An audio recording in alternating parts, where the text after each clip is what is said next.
it took a little bit longer than we originally expected, but the rain has finally gone away, and we are ready for some Pacer baseball. Here at Roberto Hernandez Stadium, Game 1 between the USC Aiken Pacers and the Chowan Hawks, in one of a two-game set. I'm Marcus Johnson. Thank you for joining us this evening. They just have a little bit of a different lineup out there than we're used to seeing. They have Brooks Calvo on the mound, making his second appearance of the season.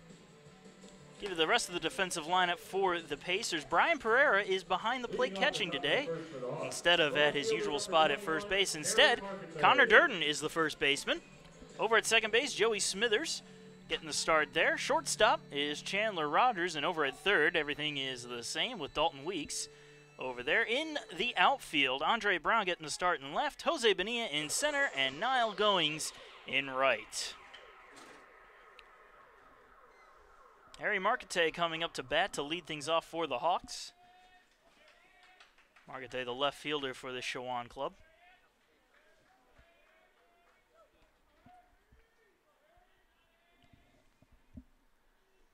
And the first pitch from Calvo, right down the middle for strike one.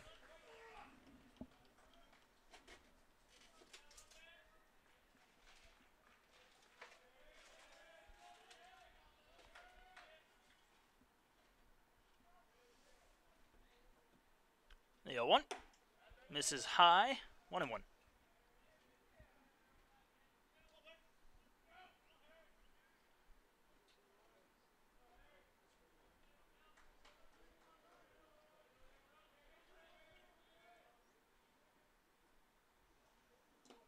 Ball in the dirt, 2 balls, 1 strike.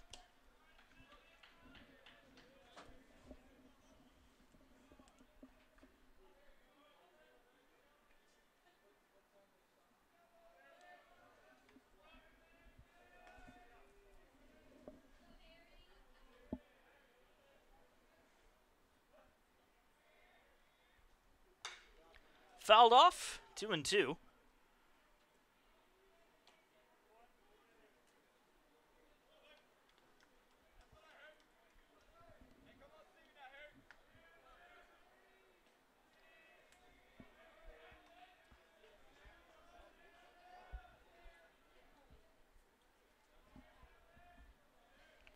And the 2-2. Grounder to second. Smithers charges it, throws it to first, and gets it there in time for the first out. The right fielder, number 22, Marquise Lanier. And Marquise Lanier, the right fielder for Chowan, coming up to bat now. 1 out, nobody on.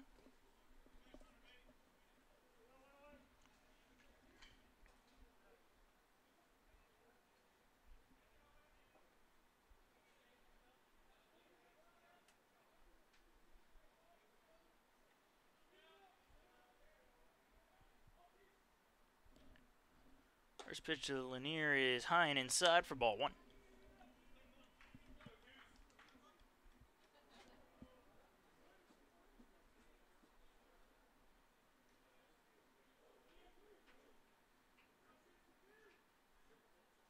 And the 1-0, swing and a miss, 1-1.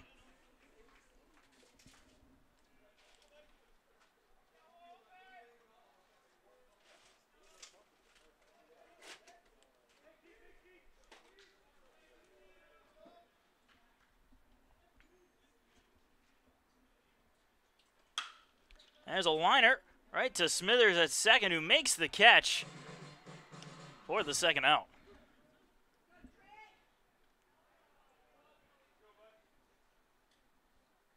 The catcher, number 20, Trent Brosdahl. So Trent Brosdahl coming up to bat now. Brosdahl, the catcher for Chowan in today's game. 2 outs, nobody on in the top of the first.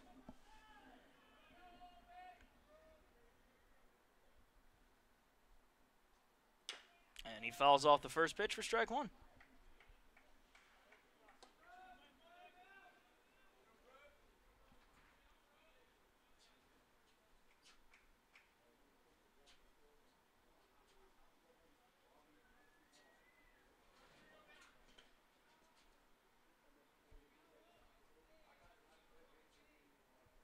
The 0-1.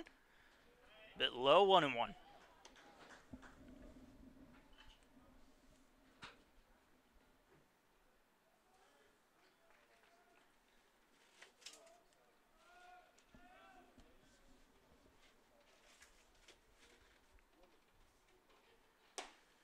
This is a high and inside. 2 balls, 1 strike.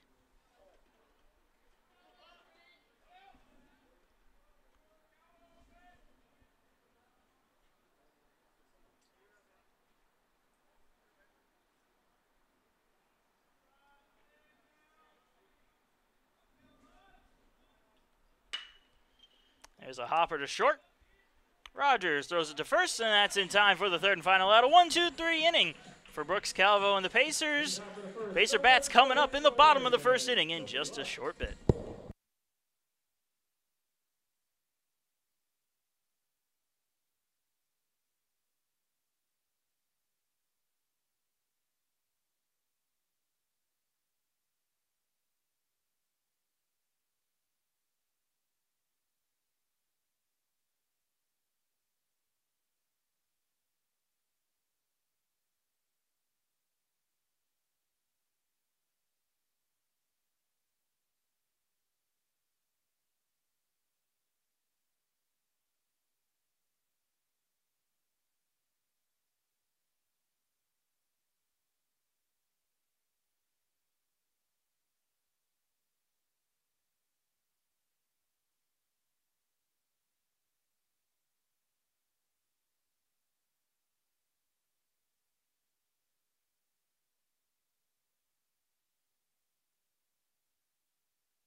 And we welcome you to the bottom of the first inning. Jose Bonilla will lead it off for the Pacers, facing off against the Chowan starter Ryan Galatio.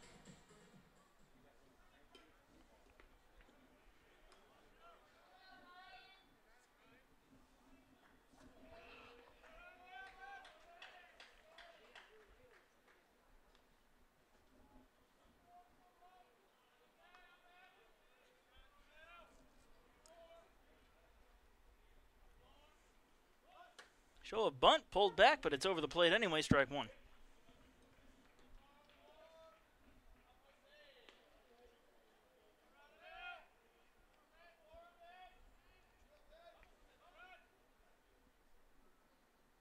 Swing and a miss, 0-2.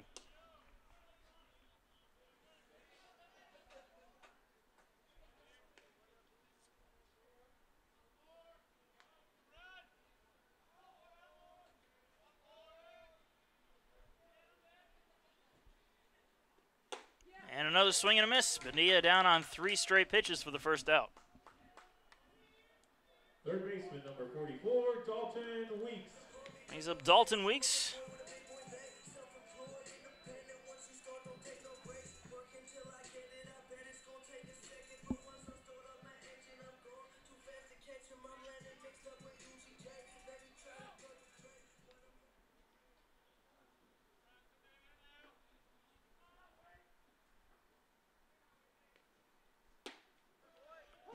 First pitch in there for strike 1 to Weeks.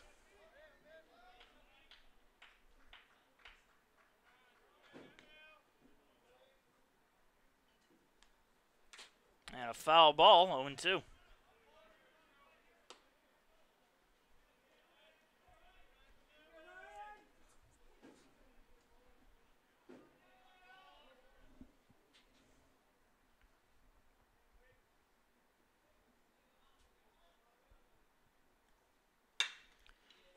a ground ball to short. Nice little grab there.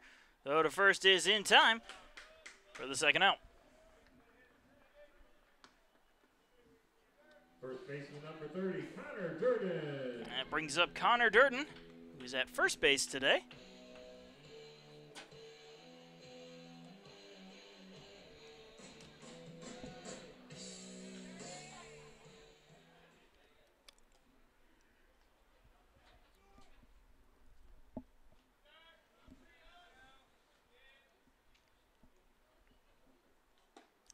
First pitch brushes the outside corner for strike one on Connor Durden.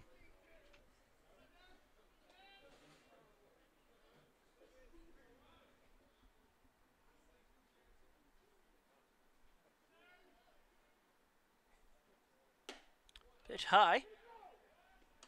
Making an appeal down to third to see if Durden went. He did not. The count even at 1-1.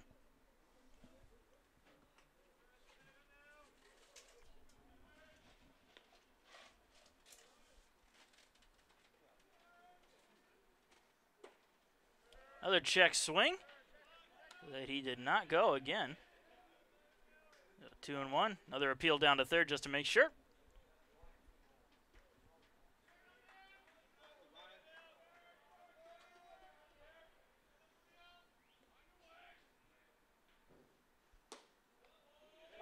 Airball falls into the zone. 2 balls, 2 strikes.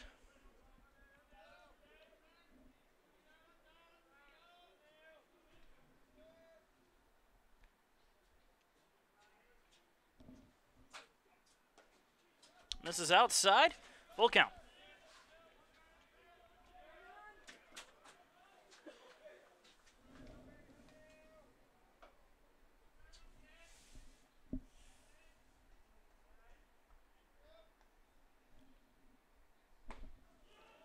Pitch right there for a call, strike 3, and Durden down looking for the third and final out. Another 1-2-3 inning. We are going to the top of the second. No score between the Hawks and the Pacers.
And we go into the top of the second inning. Hawks leading things off with Robert Williams.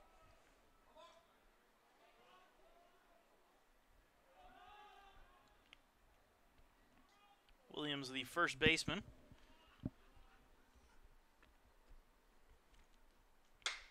And he sends one out into right field. Goings reaches up and grabs it for the first out.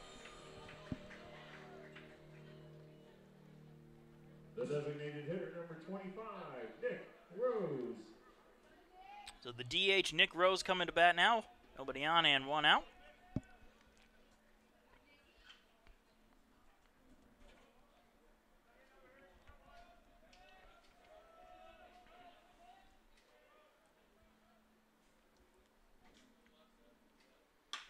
And the pitch inside, fouled off.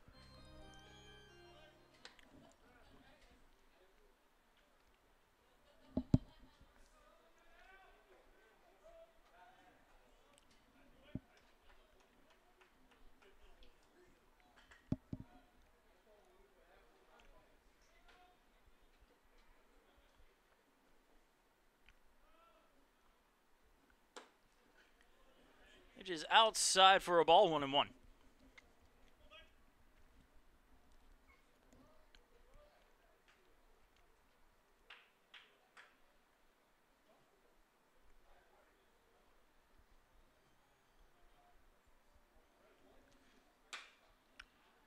Sent foul again, 1-2.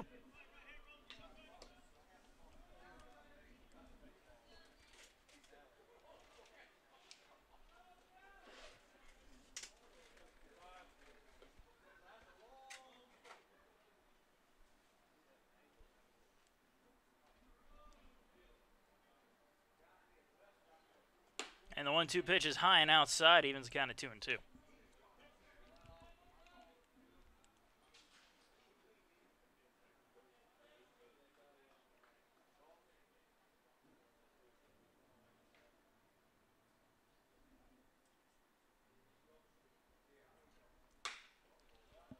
And high into the air, right field. Going's going back for it on the track. It's at the wall. Is it fair? No, it's foul. And the count will stay at 2-2.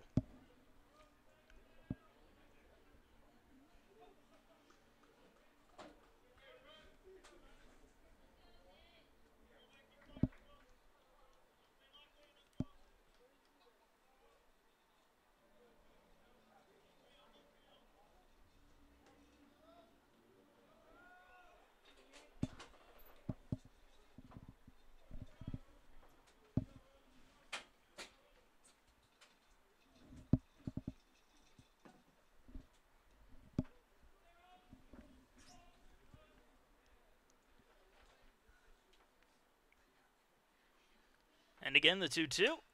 Fouled off once more.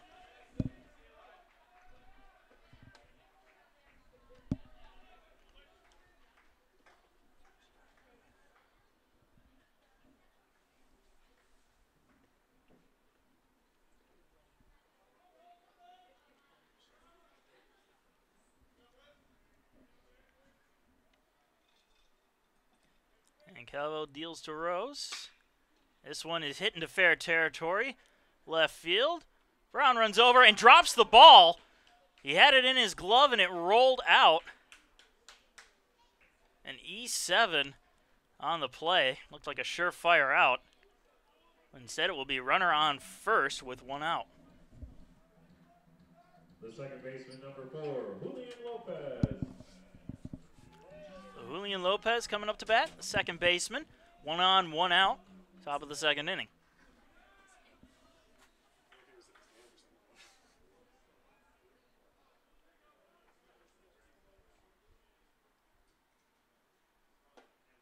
First pitch down the middle for a strike. 0-1.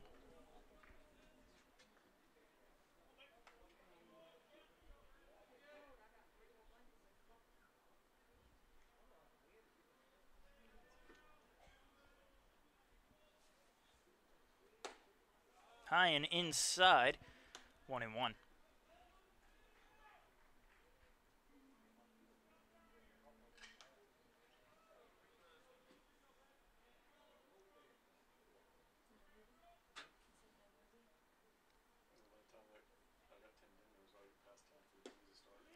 Low and away, tried to get him to chase, no dice. 2-1.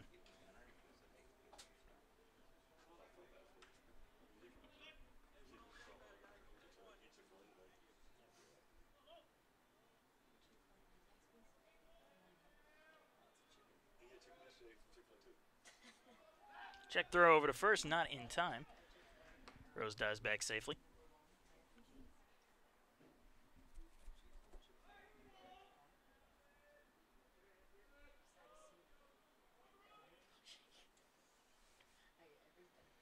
The 2-1.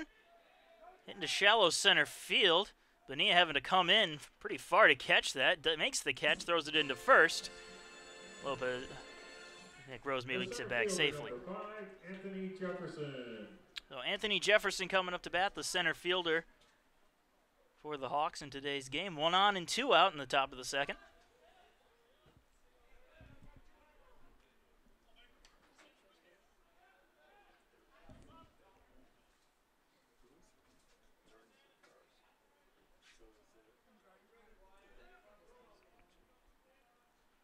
Show a bunt pulled back. Pereira looking to do a snap throw down to first.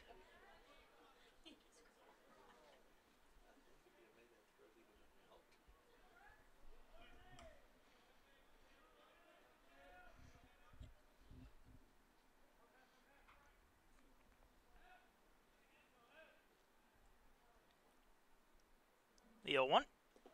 Ball in the dirt. Kept in front of Pereira, though. Count even at 1-1.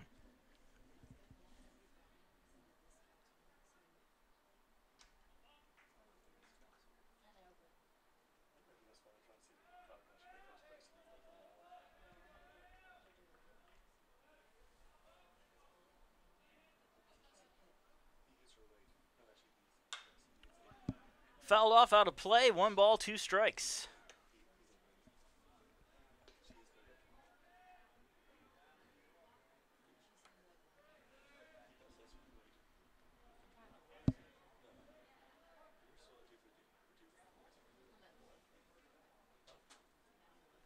And the 1-2. Ooh, good pitch. Just missed the corner. 2-2.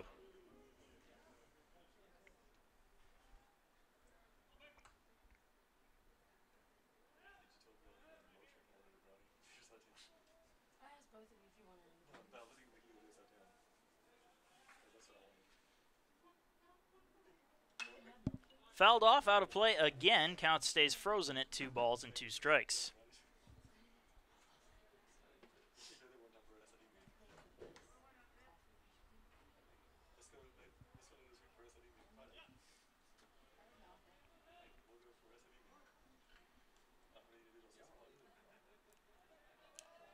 Another check throw to first, not in time.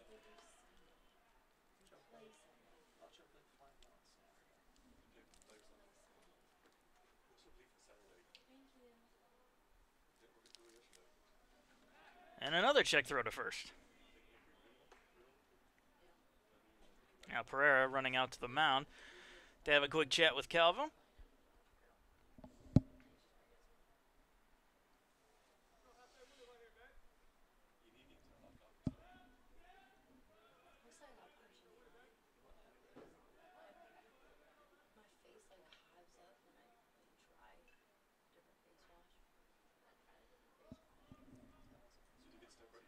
And again, the 2-2 to Jefferson.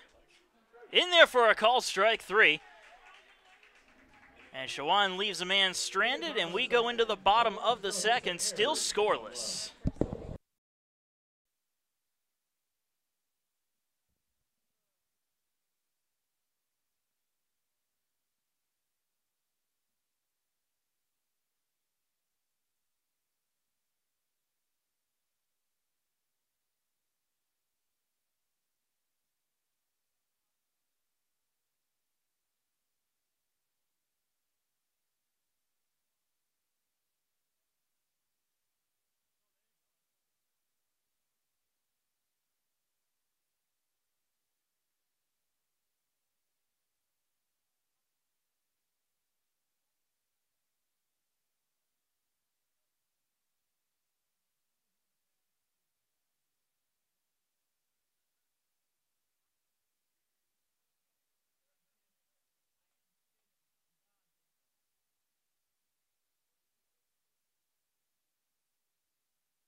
And we are in the bottom of the second inning.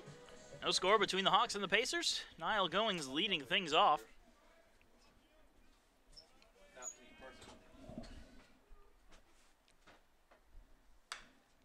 And that first pitch is fouled off for strike one.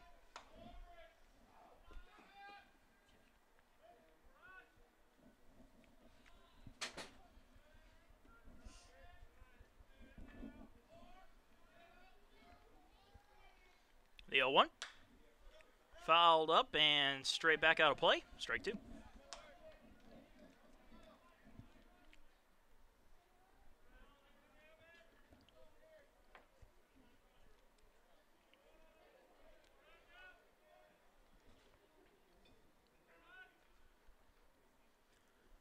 The 0-2, Goings swings and misses, and he's down on 3 straight pitches for the first out. The catcher, number 32, Brian Pereira. Brian Pereira coming up to bat. Nobody on and 1 out here in the bottom of the second.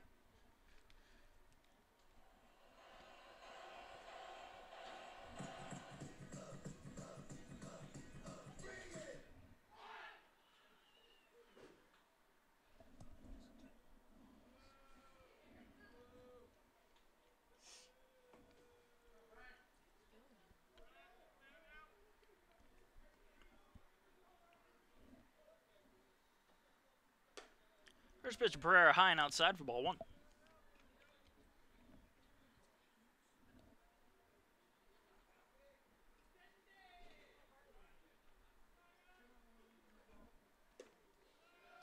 Pereira thought about going for it, laid off, 2-0.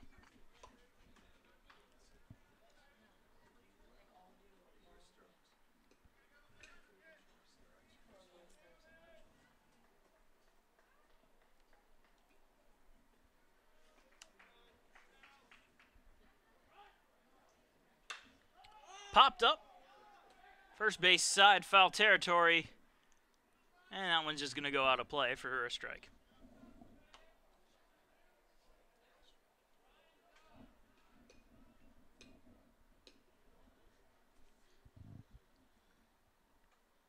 Two balls and 1 strike to Pereira.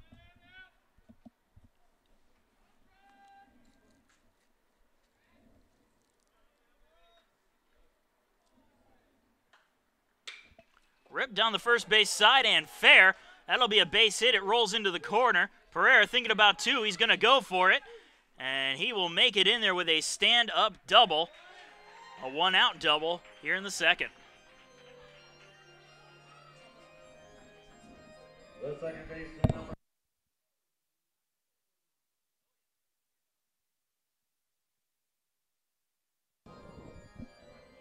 So Joey Smithers coming up to bat now. Runner on second and 1 out.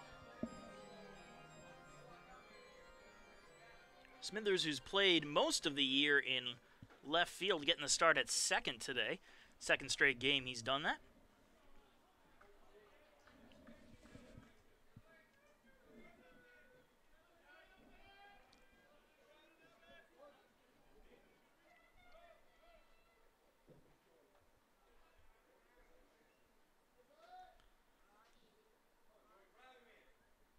And the first pitch to Smithers is high and outside for a ball.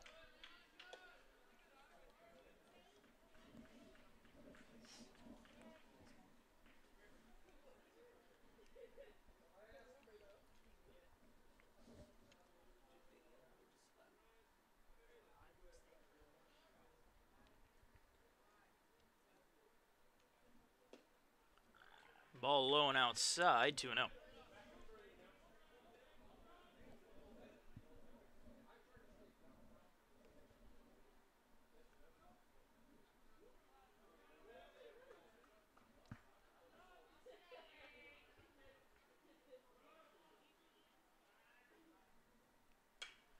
Fouled straight back. 2 balls, 1 strike.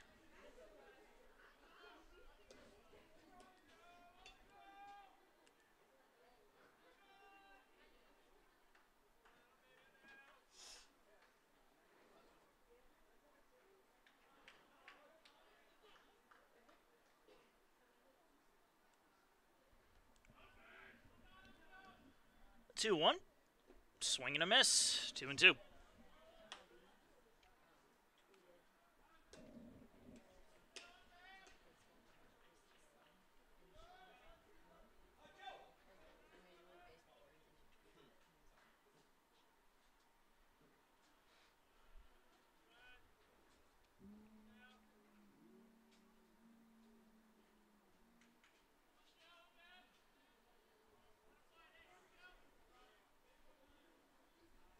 And now the 2-2 to Smithers, and he's going to line that one into the gap in left center field. They're going to wave Pereira around third. He's coming home. He will score. Smithers slides into second. It's an RBI double, and the Pacers are up 1-0.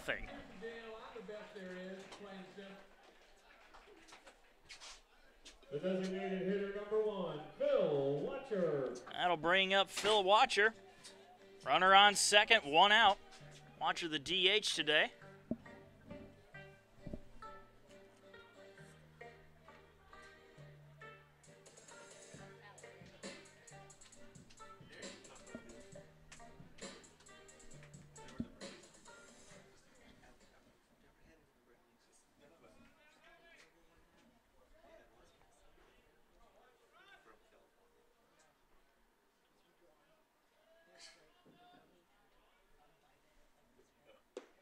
First pitch low and away to Watcher for ball 1.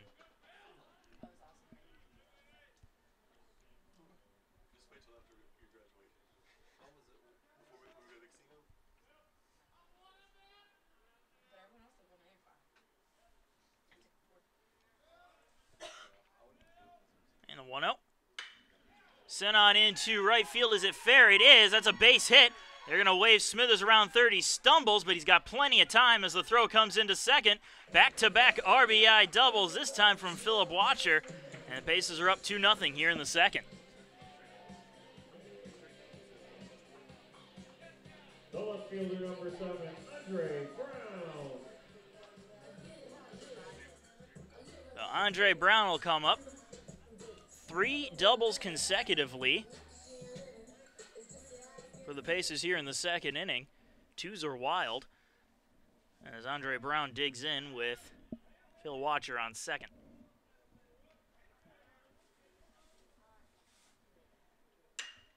And he pops it up into center field. That one will be caught. Runner tags. Watcher heading for third, and he will make it in there on the fly out from Brown.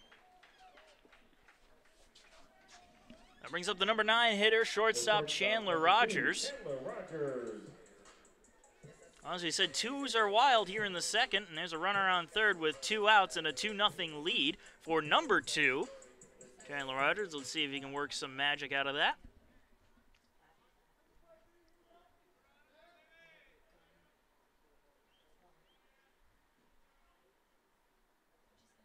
And he goes after the first pitch, swings and misses for strike 1.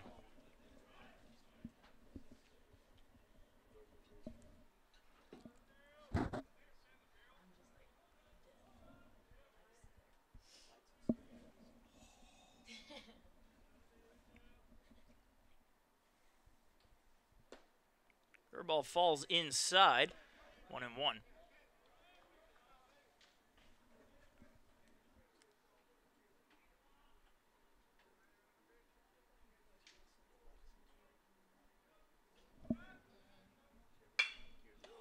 Line right back at the mound. Throw over to first, and that will do it. But the Pacers scored 2 thanks to 3 doubles, 1 from Pereira, 1 from Smithers, and 1 from Watcher. And they lead it 2-0 as we go into the top of the third.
And we are back. Top of the third inning about to get underway. Marcus Johnson here, thanking you for joining us on this cool afternoon, or evening, whatever you want to call it.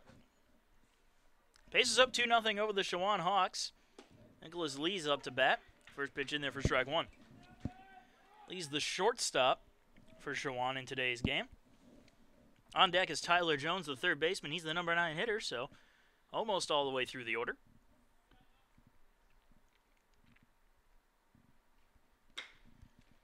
Chopper foul, 0-2.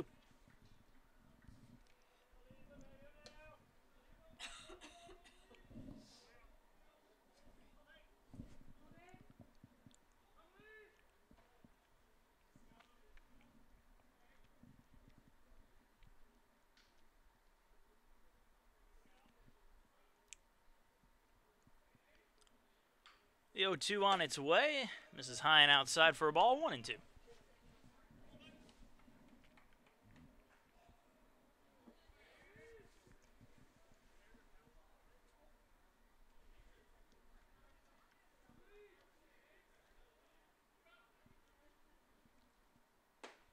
Pitch is right down the middle for a call, strike 3.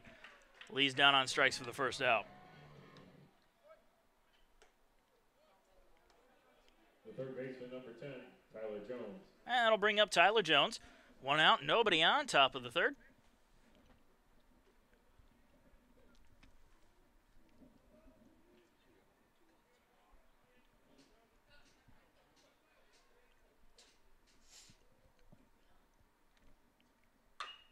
And the first pitch is fouled off for strike one.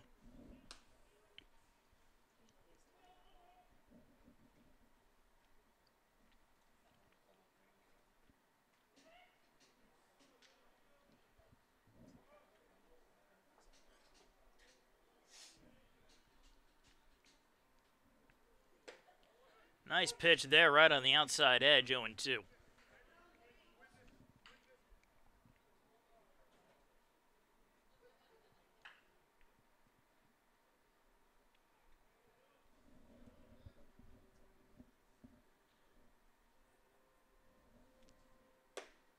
Just missed, high and outside. 1 ball, 2 strikes.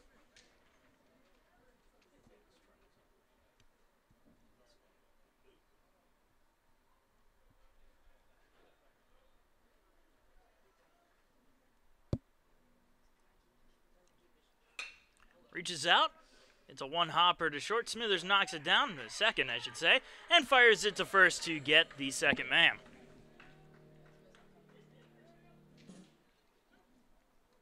Brings us back to the top of the order.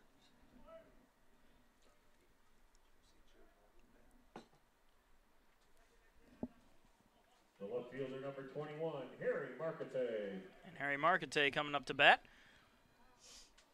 Grounded out his first time up.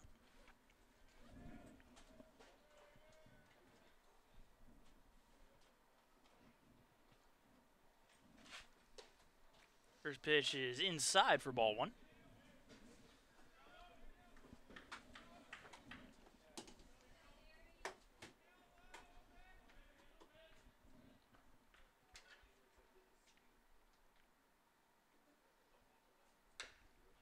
Fouled off, 1-1.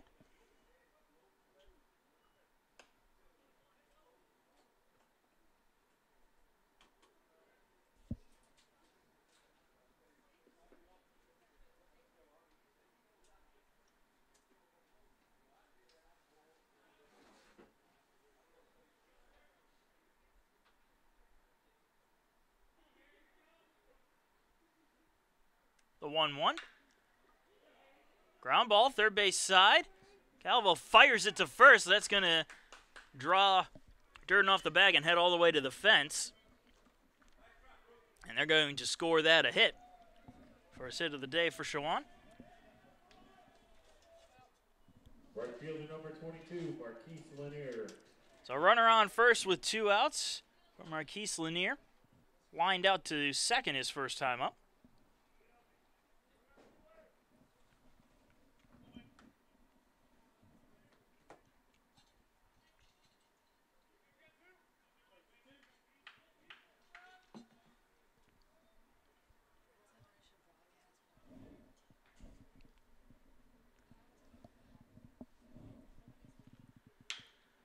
Grounder to third. Weeks can't handle it. And everybody will be safe on the E5.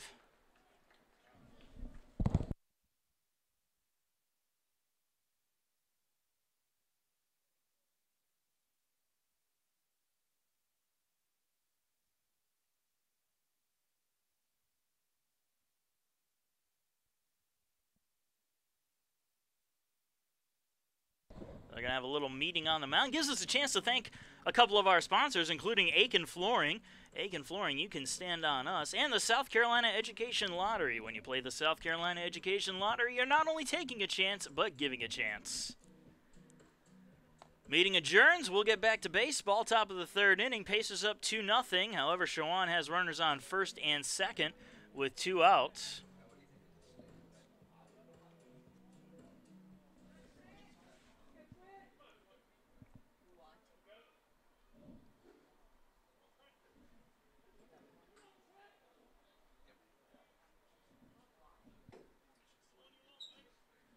And Trent Brosdahl.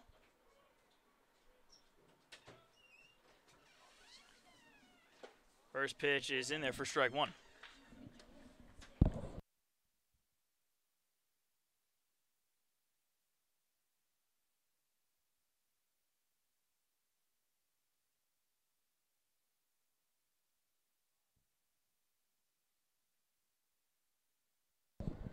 And the 0-1 to Brosdahl. Rounded the other way. Going to be a tough play. Smithers unable to keep a hold of it. Runner's coming home. Going's going to fire it in for third, and it's not going to be in time. An RBI single for Brosdahl, and Chowan is now within 1, 2-1 with runners on the corners.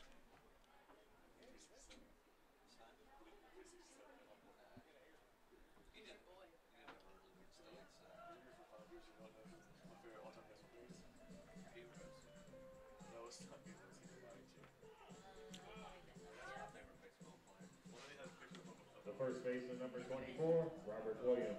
Robert Williams coming up to bat now. Again, runners on first and third with 2 outs here in the top of the third, and it's a 2-1 Pacer lead.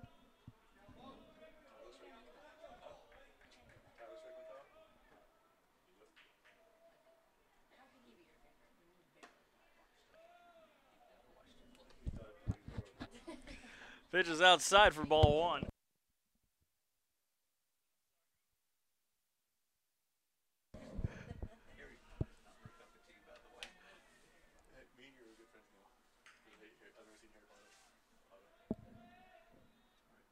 The 1-0 to Williams. Just misses outside, 2-0.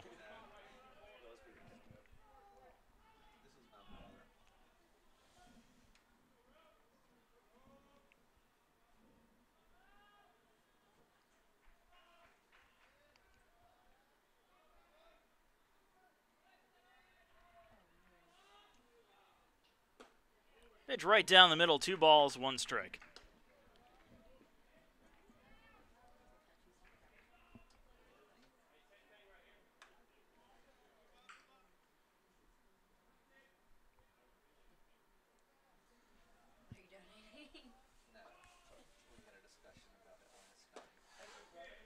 Swing and a miss, 2-2.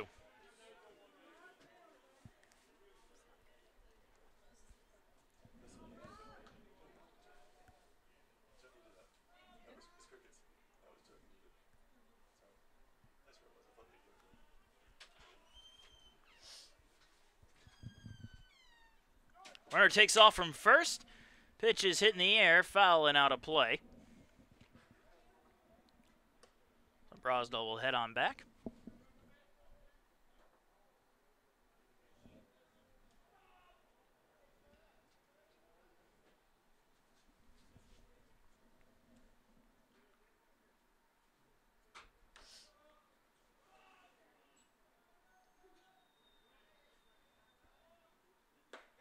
Swing and a miss.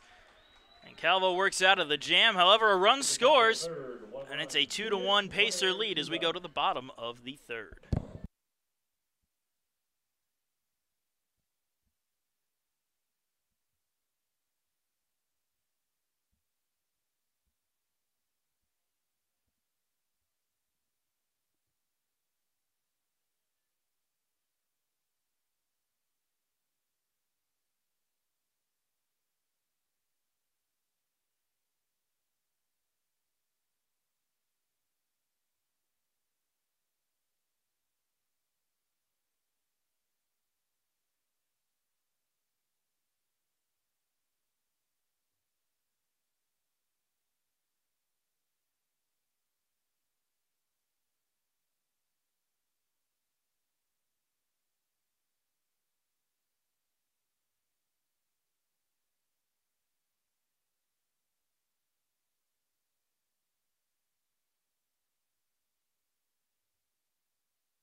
And we're in the bottom of the third.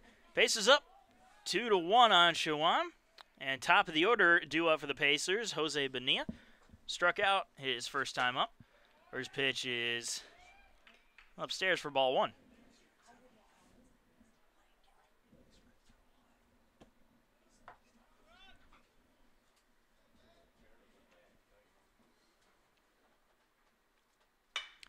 That's lined up the middle, and a nice backhanded grab at second. Long throw, not going to be in time despite a nice little Jeter jump out there.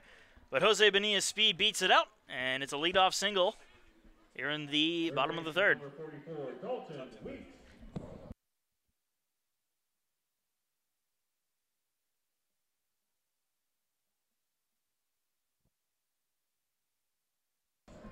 So Dalton Weeks coming up to bat now, runner on first.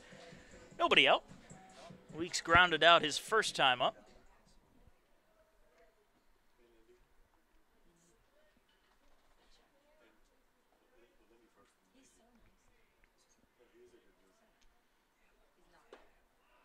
And the first pitch to Weeks falls into the strike zone.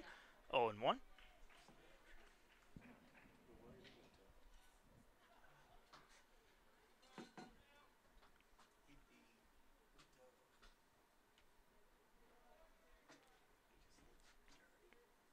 The 0-1. High and outside for a ball. 1-1.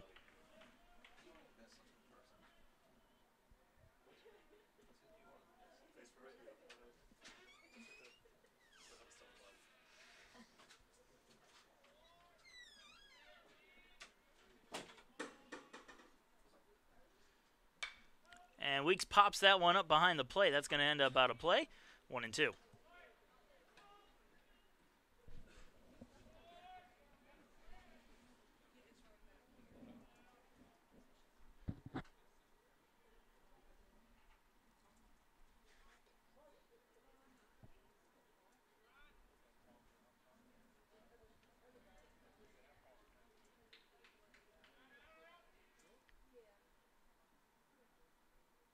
And the 1-2 pitch, swing and a miss. Weeks down on strikes for the first out.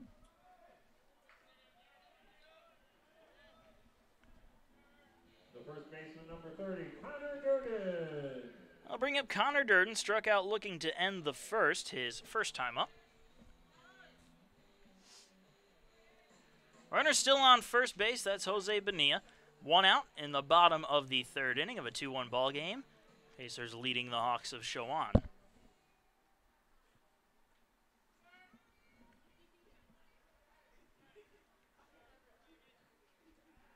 And a little check throw to first to keep Bonilla honest. He is a threat to steal. As we've said countless times, one of the fastest players not only on the Pacers but in the conference.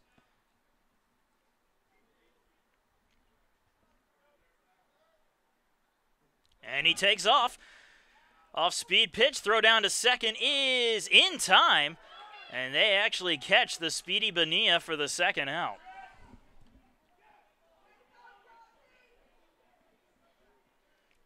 So now 2 outs.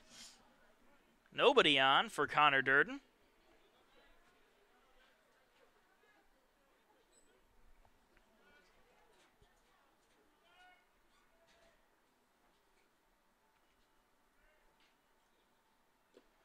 Pitch is low and inside for a ball. I believe that moves the count to 1-1. It does, as the home plate umpire signals.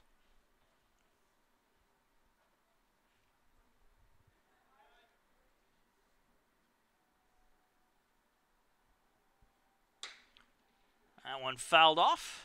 1 ball, 2 strikes.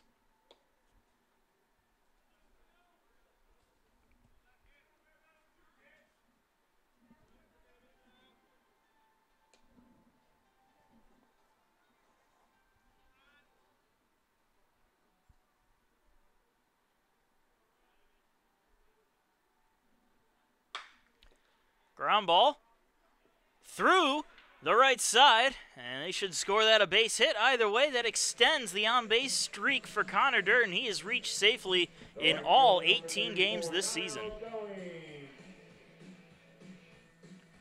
And that will bring up Niall Goings. 2 outs and a runner on first. Goings struck out his first time up.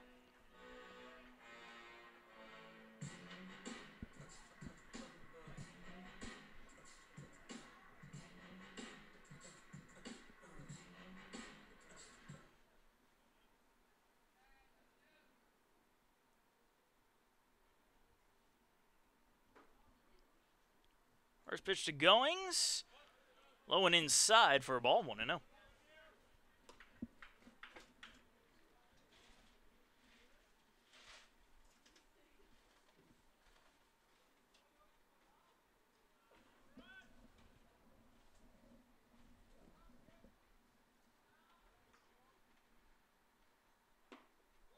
Also low and inside, 2 balls, no strikes.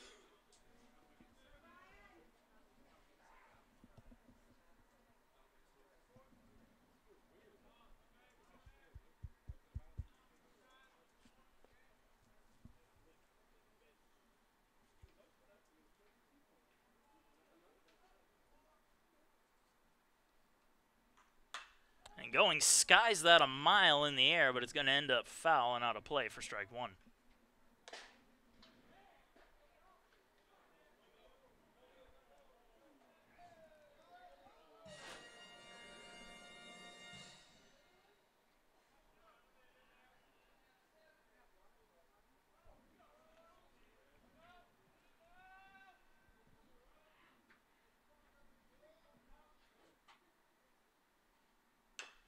Another foul ball from Goings. 2 balls, 2 strikes.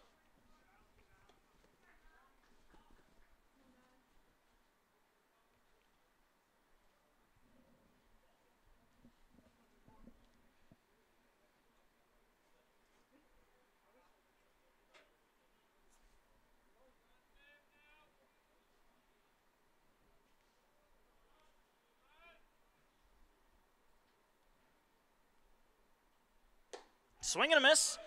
And Goings down on strikes for the second time tonight. This time it ends the bottom of the third. One left stranded. Top of the fourth coming up. Pacers still leading 2-1.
And welcome back. Top of the fourth inning about to get underway. Nick Rose, the DH, will lead it off. Reached on an error his last time up. And we are joined by a very special guest right now.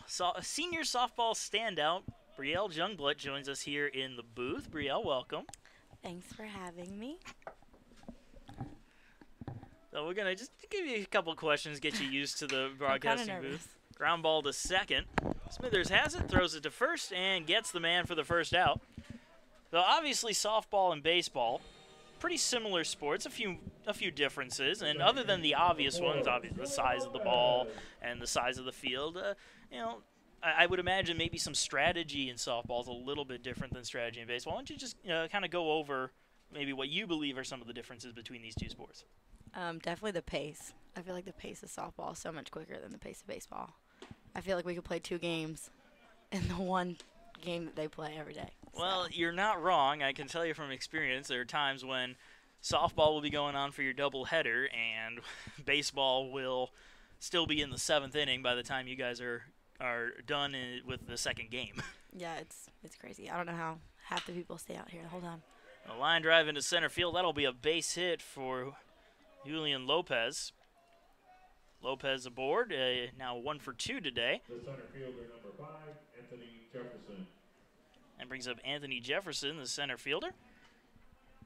And so the pace is much faster, obviously not as much, standing around, readjusting batting gloves. Throwing the ball around. I mean, it's crazy. And it also helps that with a smaller field, you can round the bases a little bit quicker. Shorter bases, all that good stuff. Softball's definitely better, though. I don't know about that. I may have a few people out there that disagree. 1-0 to Jefferson. And also, one of the things is the physics of the game. I know in softball with the underhand throwing, the ball moves a little differently at times. Like you can have a rising fastball, if I'm not mistaken. Whereas here, you can't. Ball gets away on the check throw to first, and Lopez makes his way over to second base.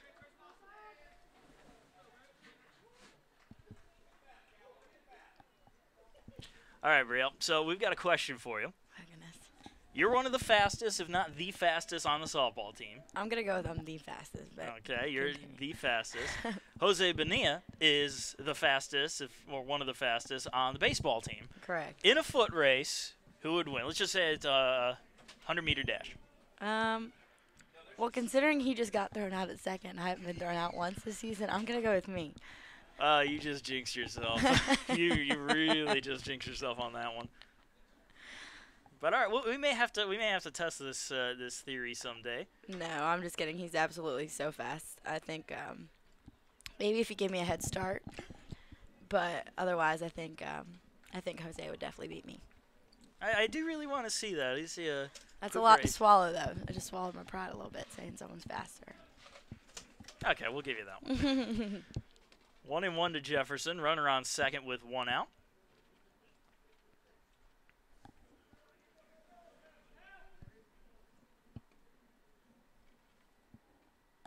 Calvo waiting to deal.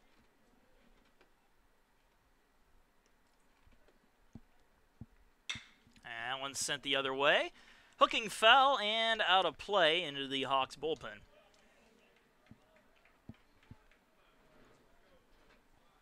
Now, you guys have a game coming up, if I'm not mistaken. I believe tomorrow.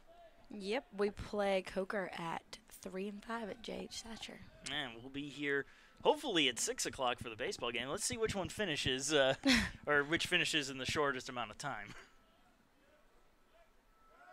Check throw over to second, not in time. 1 ball and 2 strikes to Jefferson.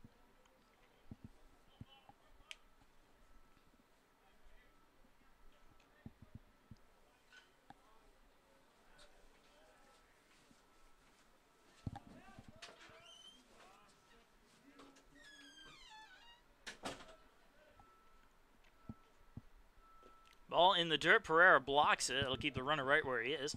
Now you are currently trying to complete your internship with the Sports Information Office. Now, what are some of the things that our mutual boss has you doing right now? See if they're anything like mine. Well, to spice things up a little bit today, I got to work the golf tournament and put in stats for the NCAA and all that good stuff. I'm really involved with volleyball stats and basketball stats. I really enjoy doing that. But on the other side of things, I get to interview a lot of our student athletes here at USC Aiken, and it's absolutely like a great opportunity. Him and Cody teach me a lot in front of the camera and behind the camera. Now you want to do this for a long time. If I would love to. I would love to stay involved in sports. A full count now to Jefferson. That pitch missed low and away. Calvo's rhythm has certainly changed, and we were talking about rhythm. Now rhythm is going a lot slower here in this game. Might have jinxed it a little bit. Yeah, we might. Yeah, we might have. 3 balls and 2 strikes, 1 out. Runner on second. Top of the 4th inning. Pacers leading 2-1.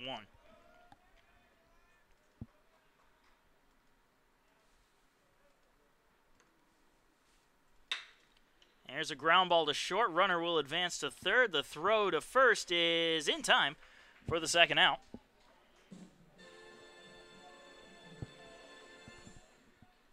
Now runner on third base, 2 men down for Nicholas Lees, the shortstop. Struck out looking his first time up, but now he has a golden opportunity to tie this ball game up at 2 runs apiece. Now, Brielle, as you know, this game was slotted to start at 6 o'clock. Then we bumped it back to 7 o'clock and actually didn't start this game up until 8 o'clock. How much of that can play with a pitcher's head or even just anybody's head on a team when you keep bumping back the start times? Yeah, I think personally for my team, we would definitely get more off track, like not so focused. We definitely have to keep throwing, keep getting more, staying warm. It would definitely be difficult. And just a little agitated maybe, too? Absolutely. My patience would probably run out. Shockingly enough. I was about to say, I can see that happening. I haven't known you for that long, but I've known you long enough. I mean, but these guys even had to put out the tarp, put the tarp back up. I mean, that's a lot of work to do right before probably like a 3.5-hour game. Yeah, 3.5 probably. We've estimated this probably will go 4 hours. And here's a slow ground ball to second. Smithers has it, throws it to first, and that will do it.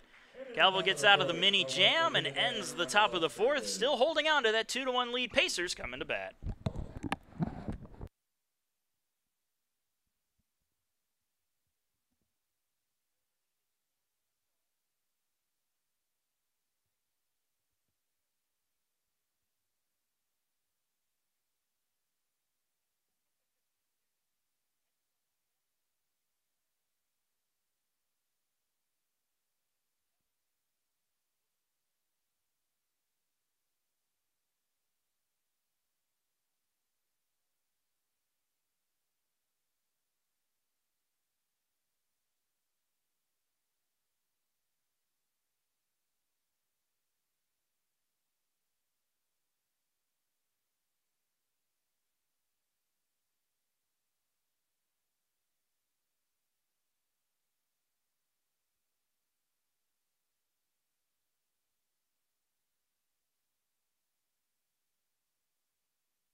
And we are back with the bottom of the 4th inning about to get underway. Brian Pereira will lead it off. Doubled and scored a run his last time up. Part of 3 consecutive doubles for the Pacers, which gave them their 2-0 lead, which has now been cut to a 2-1 lead.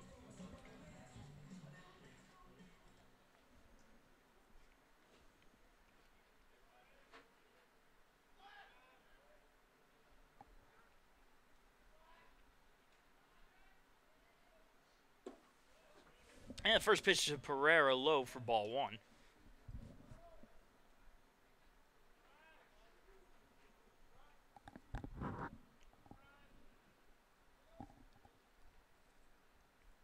And the 1-0. Which misses outside 2-0. And no, as Brielle, as we were talking about the differences between baseball and softball, the infield. The infield is there's a big difference there. Most notably the green on the infield compared to a softball field. 2-0, just catching the outside corner, 2-1. And in my experiences playing baseball, I've actually played on baseball fields where it's all dirt and where it's also green, just completely grass on the infield, except for the base path. And how much of that do you think could affect you as a softball player? Because, I mean, you have the little lip that you have to worry about. You get a ground ball that takes a weird hop on you. Right. I don't know. Personally, I'm not an infielder. I don't belong in the dirt. I belong in the grass. So, I mean, it could be beneficial to some people. To some people, it might not be. But as an outfielder, I always have to worry about, like, how wet the grass is, how soft it is, how long it is. So I'm sure that plays, like, big key roles in baseball as well. So obviously with bunting, grass can cause the ball to slow down immensely. And again, the lip there from the infield outfield grass like that or infield grass, I should say, not the infield, outfield grass. Check swing, slow roller back to the mound. Throw to first is in time, and Pereira will sit down as the first out. I remember when I was playing years ago, I was playing third base, and I had a hot shot ground ball to me, and it hit the infield grass, right on the lip there, and it's going over to my glove side, and it redirects to my right side, and I barehanded it, and that hurt a lot. Yeah. From then on, I made sure to try to get my glove on as best I could. It's a fun fact. In high school, I was actually our third baseman. So you did play infield. So I did play okay. infield okay. until that one ball just kind of hit me in the face, and I was just like, maybe the outfield's the best place for me. A little bit safer. Although Yeah. I only had 3 errors my whole season of being a third baseman, though. So that's not too bad. Joey Smithers, a new batter, already has a 2-0 count. Smithers, an RBI double and a run scored his last time up. Yeah, I'd say the outfield's a little safer for you, but I remember it was 2 years ago. You made one heck of a diving catch. You were in left field, if I remember correctly. ESPN top 10, no doubt. Smithers sends one out into shallow center field, and that one will be caught for the second out.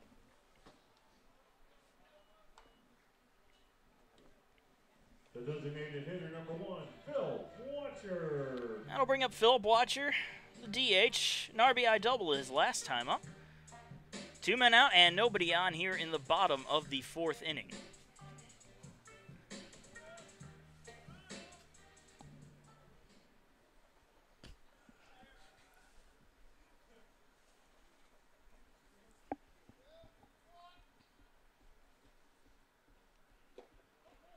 And the pitch is low for ball 1.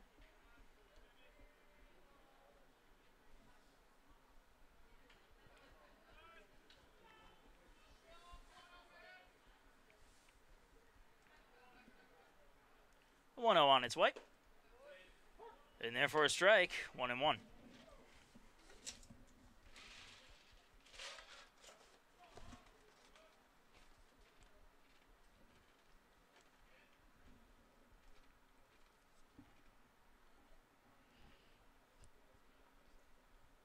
Swing and a miss. Pitch inside, tied him up. 1 ball, 2 strikes.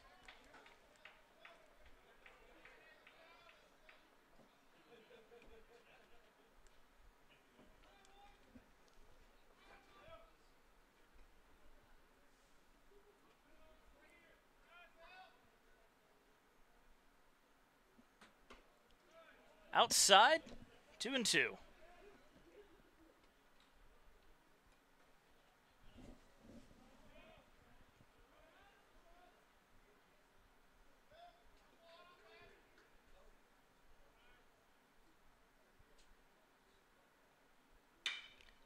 Ground ball, base hit into right field. 2-out single for Philip Watcher. And he'll bring up Andre Brown. The left fielder number 7, Andre Brown. Brown flew out to center his last time up, 0 for 1 today.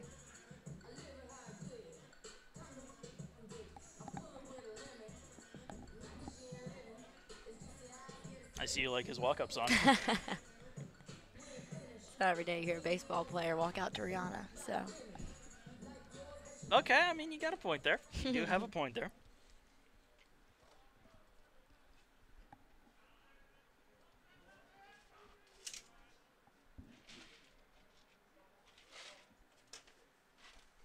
And the first pitch to Brown is low for ball 1.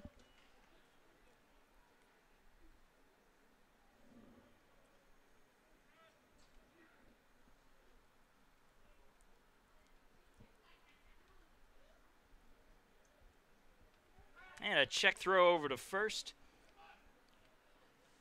Not in time. I never see that in softball, and because you don't have a leadoff, do you? I think that's one of the main reasons as to why baseball is so long. It does play a factor. Right on the outside edge for a strike, 1-1. And it's funny this year, rules are a little bit more strict for softball, so now they can't huddle in the middle of the field, like in between outs, like they typically do, or while running out on the field, we can't like huddle around the base. They're just like trying to make it a shorter game. Well, I mean, it's already pretty short, but Sometimes. yeah, well, that's true. Yeah, there were a couple of games last year that stretched on, although none will beat the game on the day of the big game here for baseball last year. Whew, 5 hours of long, grueling baseball. And the 1-2 to Brown. Runner takes off. High and inside. Throw down to second is off the mark. A stolen base for Philip Watcher. So maybe we need to throw him into the foot race with you because he successfully stole his bag. Little and quick. She said it, not me. I'm going to put that out there right now. I think that's one of the best things about baseball is I feel like this is one of the few sports where your height doesn't really matter. Yeah, ever since some of the real short guys have really started making their way in the big leagues, like guys like Dustin Pedroia and them, even though I can't stand the guy. But I mean, some of the smaller guys have been really been showing things up, and I mean the speed really helps because it's no longer all about the long ball.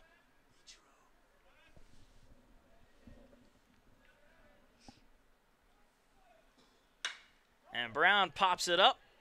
Shallow left field. That's going to drop in for a hit. Smithers scores. They should score this a hit as nobody touched the ball. And that is exactly what they scored. An RBI single for Andre Brown, and the Pacers are up 3-1. The shortstop, number 2, Chandler Rogers. And that brings up Chandler Rogers. Still 2 outs and a runner on first.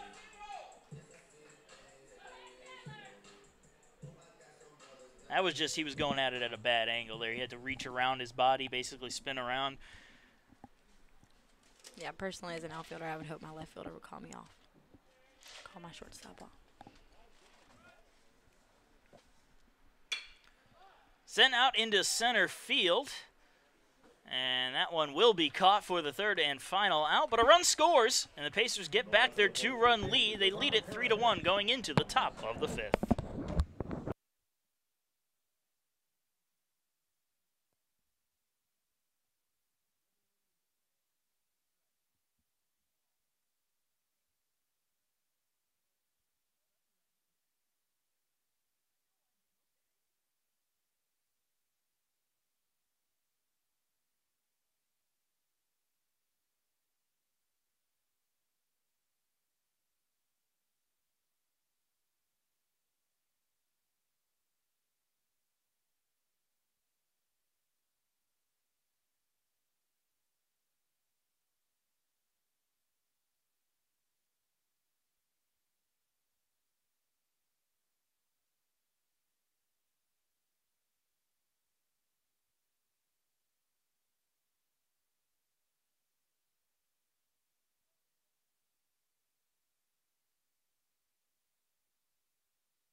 And we're back. Top of the 5th inning about to get underway.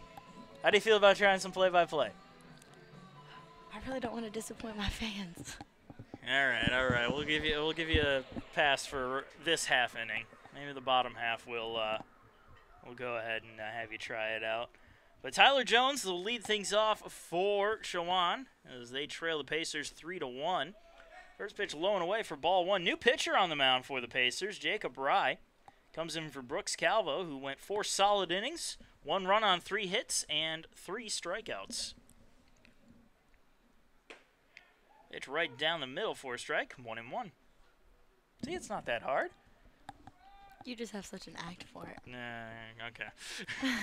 You're just trying to get out of work, aren't you? No. Hit in the air, foul territory. Durden chasing after it, and he's going to end up watching it go out of play for another strike, 1-2.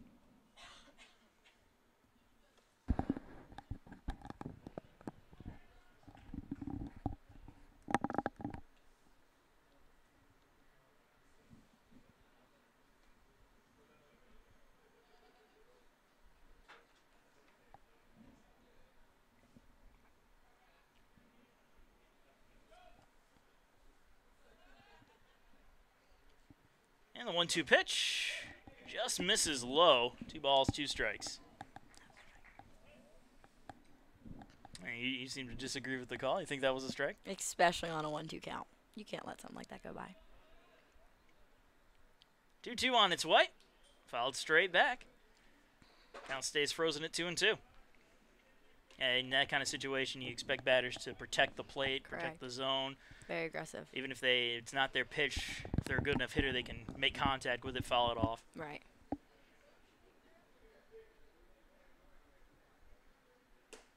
Inside, full count. Now this is where the mental game really comes into play. 3-2. What's the pitcher going to do? Is he going to go for the, I got to get it over the zone in order to not put a walk on there, or did he say, hey, I'm going to try to get you to chase? Right. Here's the 3-2. What's he going to do? Going to pop it up foul, and that's going to end up out of play.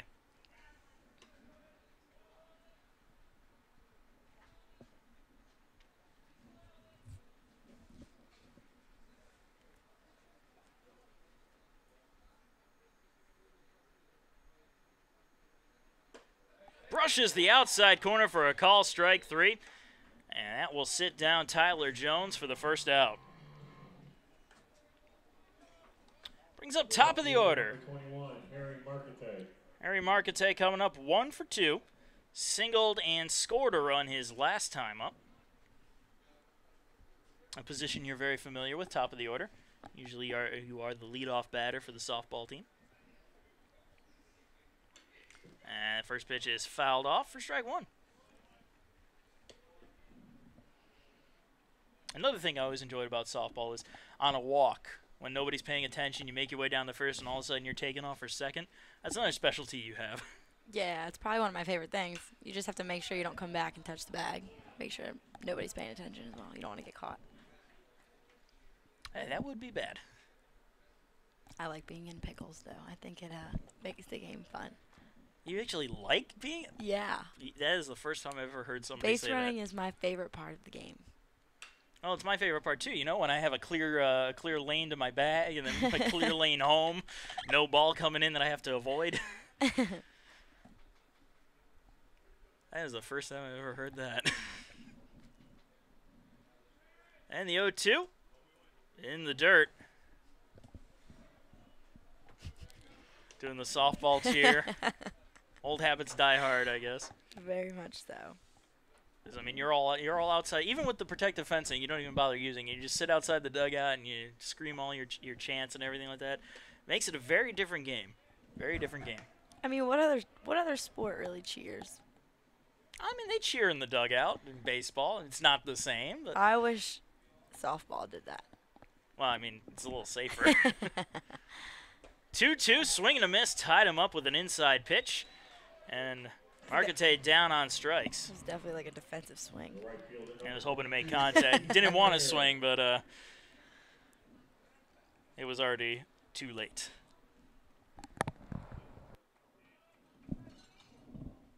Marquise Lanier comes up to bat. Reached on an error his last time up, 0 for 2 today. First pitch, just gets a bit of the plate. 0-1.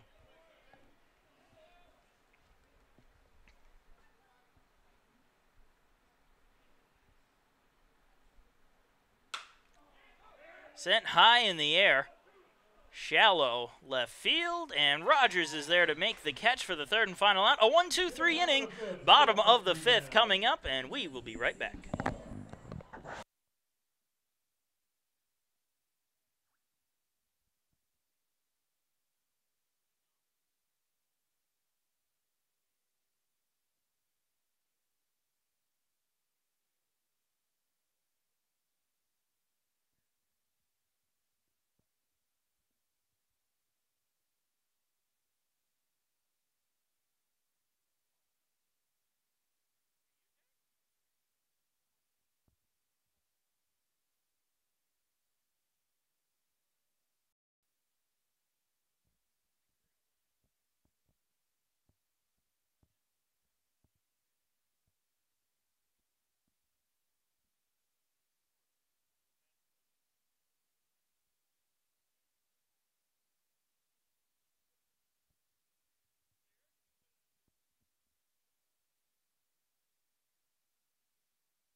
And we are back. Bottom of the fifth inning, about to get underway of USC Aiken Baseball, presented by Willie Jewell's Barbecue.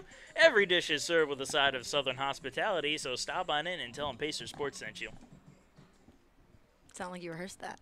Well, when you do it for every game, you kind of have it memorized. Jose Bonilla will lead things off for the Pacers, 1 for 2 with a single. Pacers up 3-1 over the Chowan Hawks. A non-conference game, in case you're new to USC Aiken Baseball. Pitch is outside, but it's in there for a strike.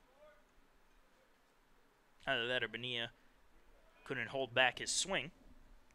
I think it was a little bit of both. A little bit of both. All right. Fair enough. That one fouled off, 0-2.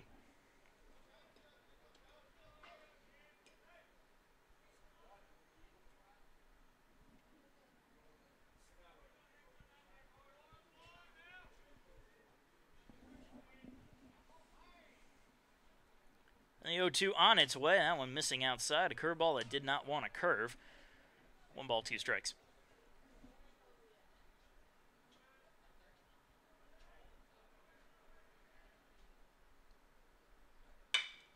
Ground ball to short. Ooh, takes a nasty hop. That fooled everybody, and Bonilla will be safe at first, and rightfully they will score it a base hit. Well, when the ball decides to break every law of physics in the book, you can't really fault the fielder in that.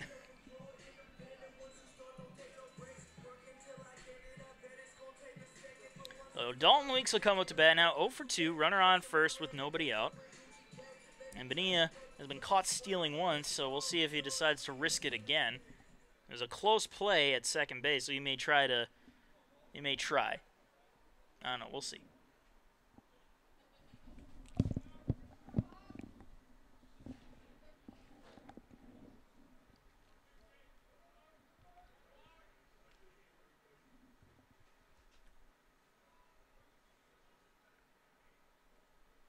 And Weeks chasing after the first pitch for strike 1.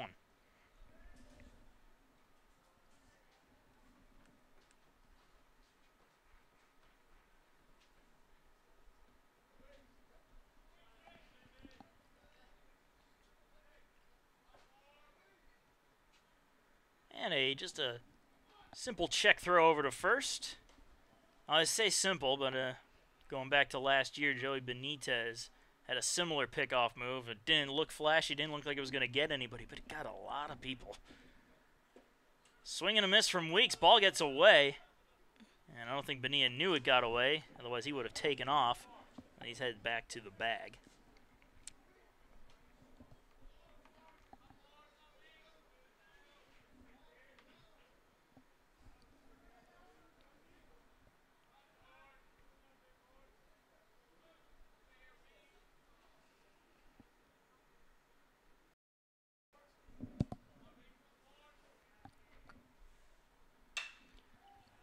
Hit high into the air, and that's going to end up drifting out of play, foul.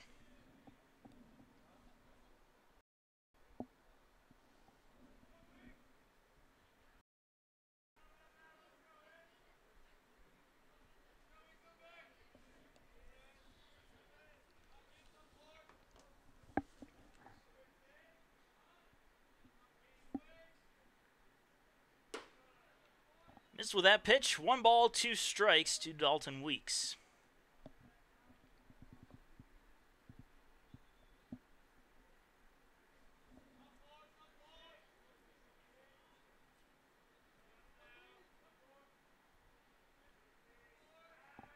And another check throw to first. Although by the time the ball got there, Bonilla was already safe at first base.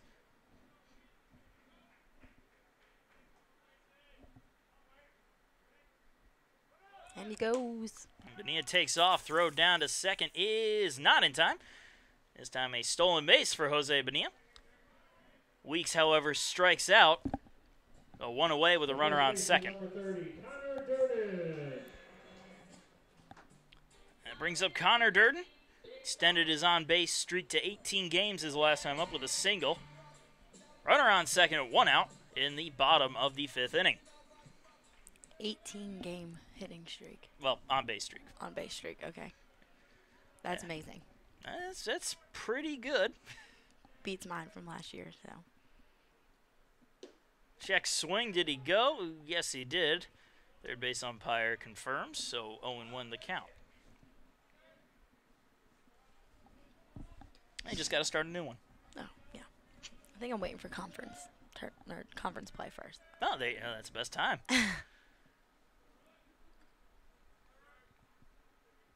The 0-1. Inside, 1-1.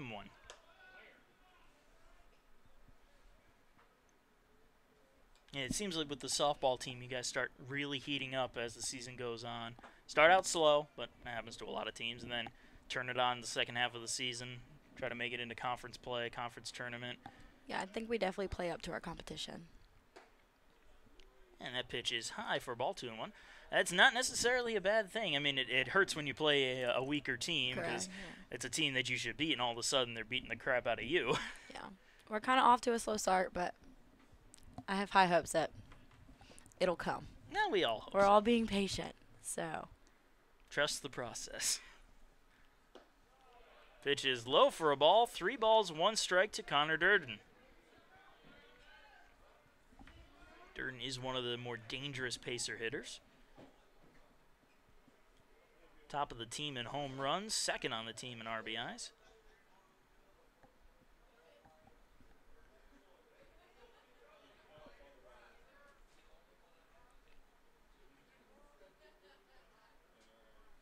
And the 3-1. In there for a strike, full count. What do you think he's going to throw? I couldn't tell you. Okay, where do you think he's going to throw it? Where over the plate or in that area? I would go outside. Go outside. All right, let's see if they follow your intuition. Looks like catcher setting up outside. 3-2 on its way. And Durden grounds it to first. He'll take it himself, and that will do it for Connor Durden. I was about to say that will do it for the inning, but I'm an out ahead of myself. Durden down for the second out. Bonilla advances to third. And Niall Goings comes to the plate. Goings 0 for 2 today.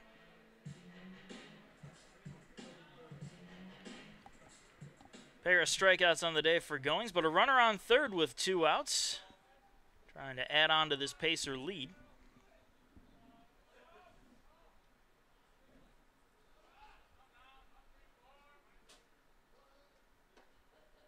Pitch misses inside to Goings for ball 1.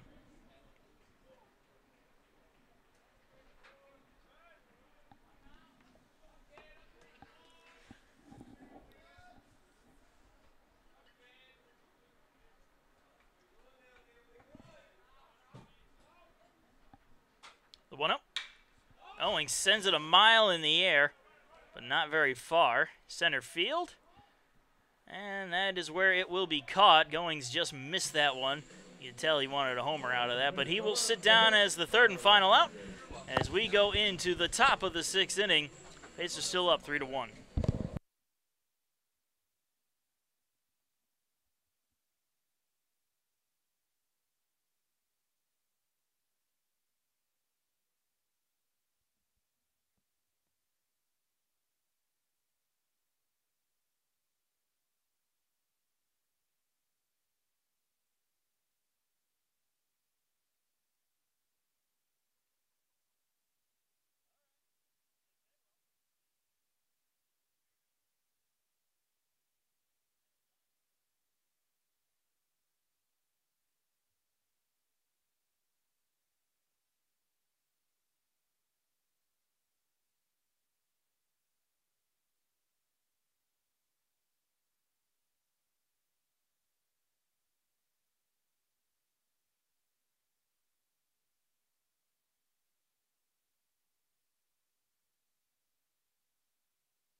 And welcome back. Top of the 6th inning, about to get underway of USC Aiken Baseball, presented by Tyler's Tire and Auto, proud sponsor of USC Aiken Athletics. Brosdahl, the leadoff man, 1 for 2 with an RBI single.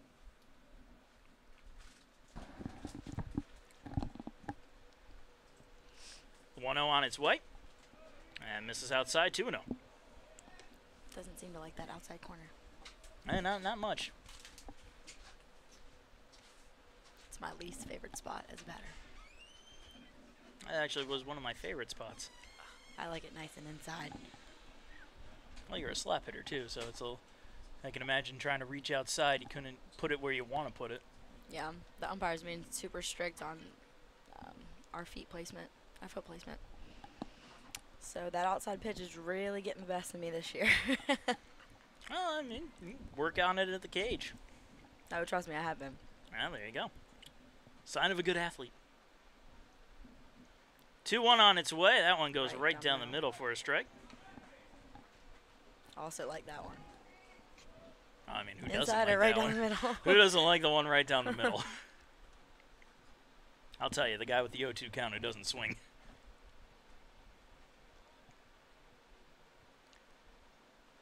2-2 on its way, and that one will be fouled off. We'll do it over.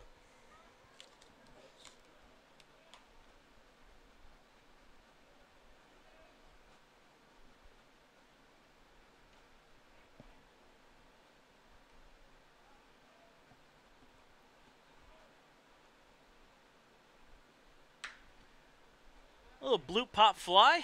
Dalton Weeks is there to make the catch for the first out. The first baseman, number 24, Robert. Now, how are you at keeping a scorebook? Oh. I write a mean scorebook. Do you now? When Coach feels super generous and lets me sit out of a game, I actually do our stat book. Okay, so you know exactly what I'm doing here. Okay. Absolutely. First pitch is in there for a call strike to Robert Williams. Williams 0 for 2 today, struck out his last time up.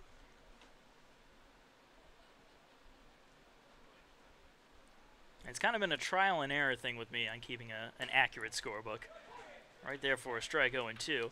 I'd be able to keep it, but I wouldn't know all the proper terms to put in. Yeah. But now that I've started actually doing stats for the games here, officially, I've had to learn pretty much on the fly. I feel like every player should be able to keep their stat book for their sport.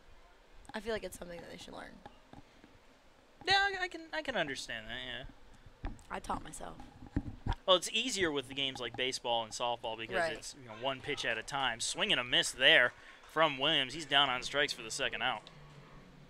Whereas when you have a game like basketball and volleyball, hockey, those fast-paced sports, it's almost impossible to keep up with it on your own. Yeah. I mean, you can obviously tell, oh yeah, I had an assist here, or I had a score here, I had a kill, basket, and so on and so forth. But yeah, with helping with all the stats, I'd definitely say that volleyball would probably be the hardest, just because it's so fast-paced. and a pitch outside to Nick Rose for ball 1. Rose 0 for 2 today, reached on an error, grounded out his last time up.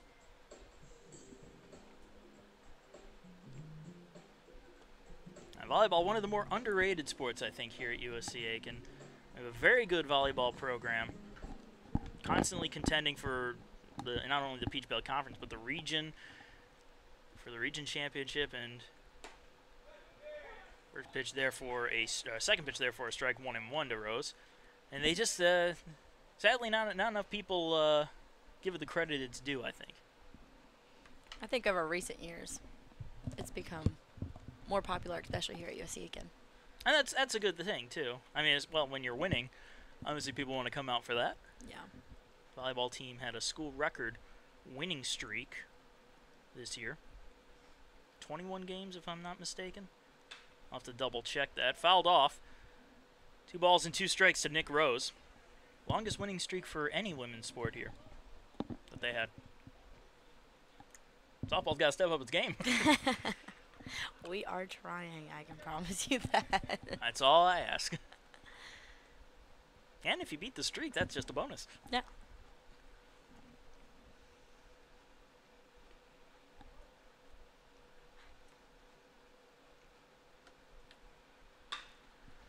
That one hit foul out of play.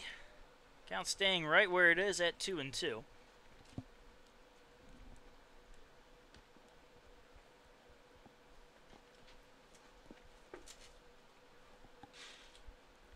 And once again, the 2-2 pitch to Rose. Misses outside, full count. 3 balls, 2 strikes, 2 outs, nobody on. Top of the 6th inning. I had to do math in my head for a second there. Fouled off. Count stays right where it is. Yeah, I only learned how to count on one hand, so I can only make it up to 5. I had to remember what that last one was. I can't even see that far if it makes you feel any better. No, that's why I'm wearing glasses. And again, the 3-2 misses low and inside. A 2-out walk to Rose extends the inning and brings up Lopez. The second baseman, number 4, Julian Lopez. Julian Lopez, 1 for 2 on the day with a single. Runner on first with 2 outs, again, top of the 6th inning.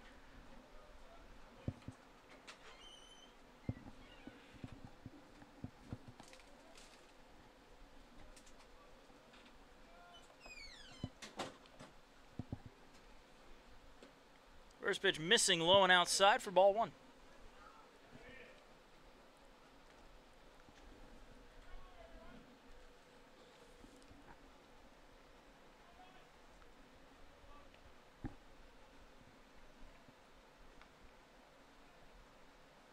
Check throw to first, not in time as Rose dives back safely.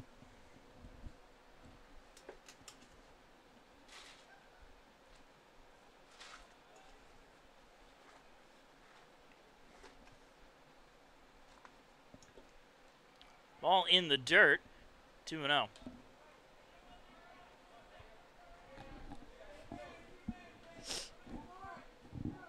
See, I know all your cheers. I know all your cheers.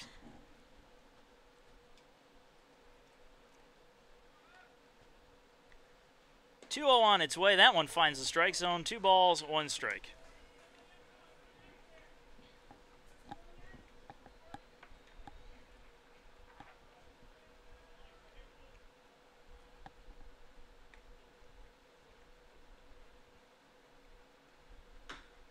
And a foul ball evens the count up at 2-2.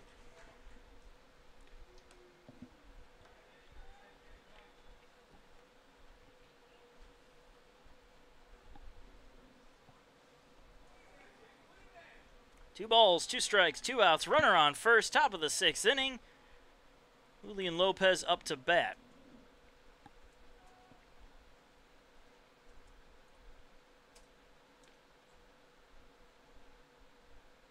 And a check throw over to first.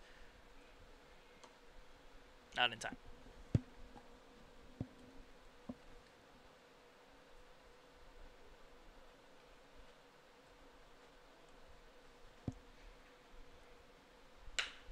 And here's a ground ball to short. Chandler Rogers has it, flips it to second for the out, and that will do it. Top of the 6th concludes with no score, and we are going to the bottom of the 6th. Pacers leading 3-1.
And we're back in the bottom of the 6th inning with Brian Pereira up to bat. Gee, it's not that hard, is it? And what is he on the day? 1 for 2. He's 1 for 2 on the day. I couldn't read your stats. 1 double and a run scored. You'll get the hang of it. Check swing, ball is in play. Did that last at bat too. And the throw over to first is in time. Basically a swinging bunt. The second baseman, number 9, Joey Smithers. And I'll bring up Joey Smithers.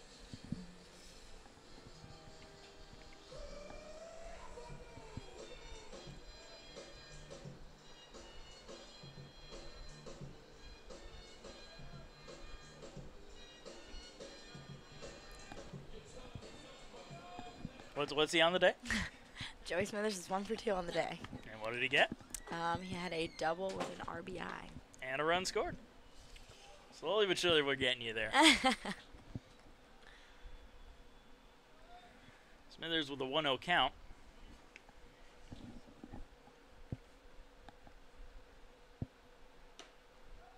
Upper inside corner for a call strike, 1-1. You don't agree? I'm trying to feel out this umpire strike zone. It's a little different. Now, most of the strike zones I've seen this year have been larger than average. I've been calling a lot of them outside. Yeah, it's not very consistent right now. Sent high into the air in center field. And that one will be caught. Smithers down for the second out. And fortunately, most of the time this year, the strike zones, while they've been large, have been consistent. I can't really think of too many cases where it hasn't been that way.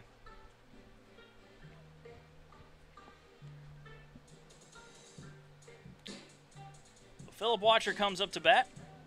RBI double, a single, a stolen base, and a run. He's 2 for 2 on the day. 2 outs and nobody on, and the first pitch is right there for strike 1. And also, when you're looking at the strike zone, you have to think of our angle that we're at. Makes it kind of hard to judge properly. Although at times I think I'm right. Inside corner for a call strike, 0-2.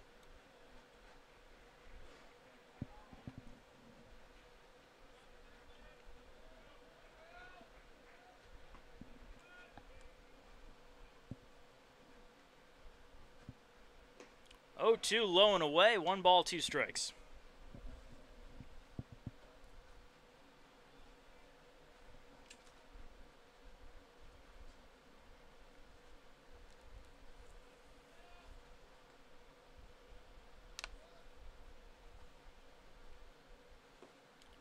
Again, low and away, evens the count up at 2-2.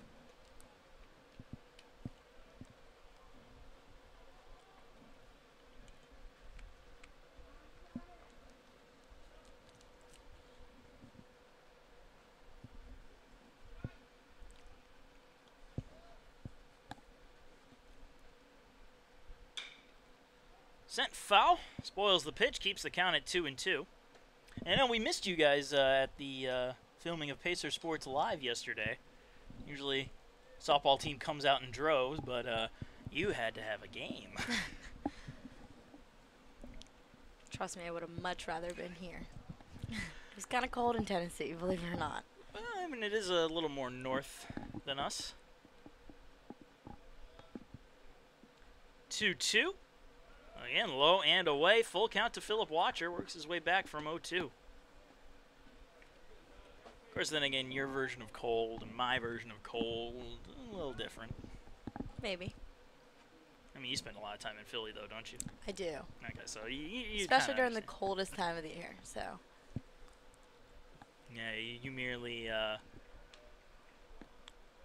adopted the cold. I was born into it, raised by it. I think I'm saying that right. I don't know. Foul ball from Watcher. That stays at 3-2.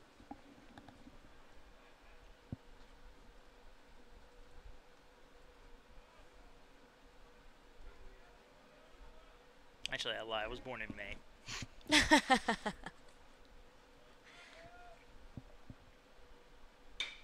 And Watcher sends that one out into center field. That will be called for the third and final out. A 1-2-3 inning. We're going into the top of the 7th. Pacers still up 3-1.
And we're back.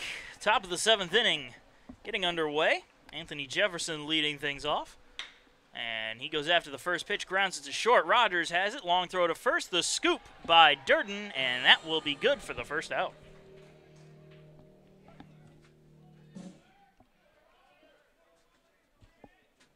Shortstop number 8, Nicholas Lees. And Nicholas Lee's coming up to bat now. Lee's 0 for 2. 1 out and nobody on.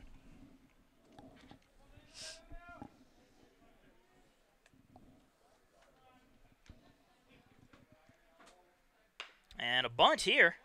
Laid down. Picked up by Rye, who fires to first. And that'll get Lees for the second out. 2 pitches, 2 outs. Can we make it 3? That would tie the NCAA record for fewest pitchers in an inning.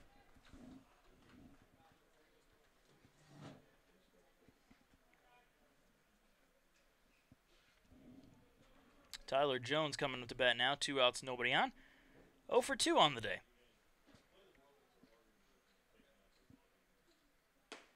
And that pitch is in there for a strike, so Rye will not tie the record.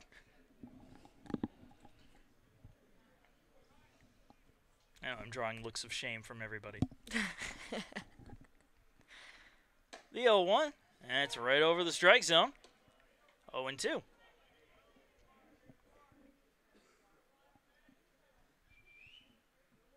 Well, he hasn't pitched a ball this inning, so got to be a record there. You have just jinxed it. 0-2 on its way. Fouled off. Count stays at 0-2. Sorry, I'm not very superstitious. Oh, I am.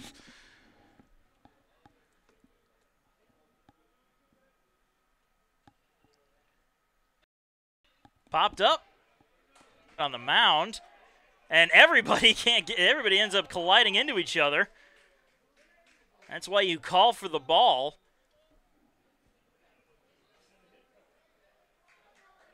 It was very interesting. They all just kind of converged on the same point, and they're going to have to score that a hit because nobody touched the ball.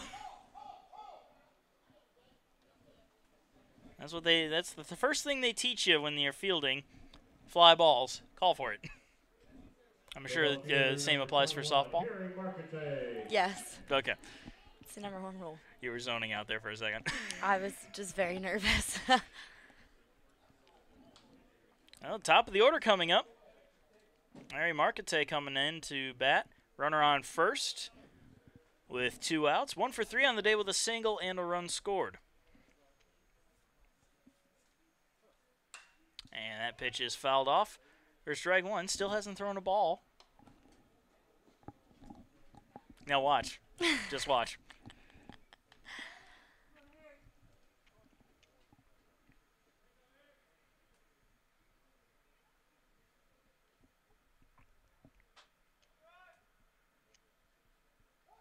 I'll check throw to first.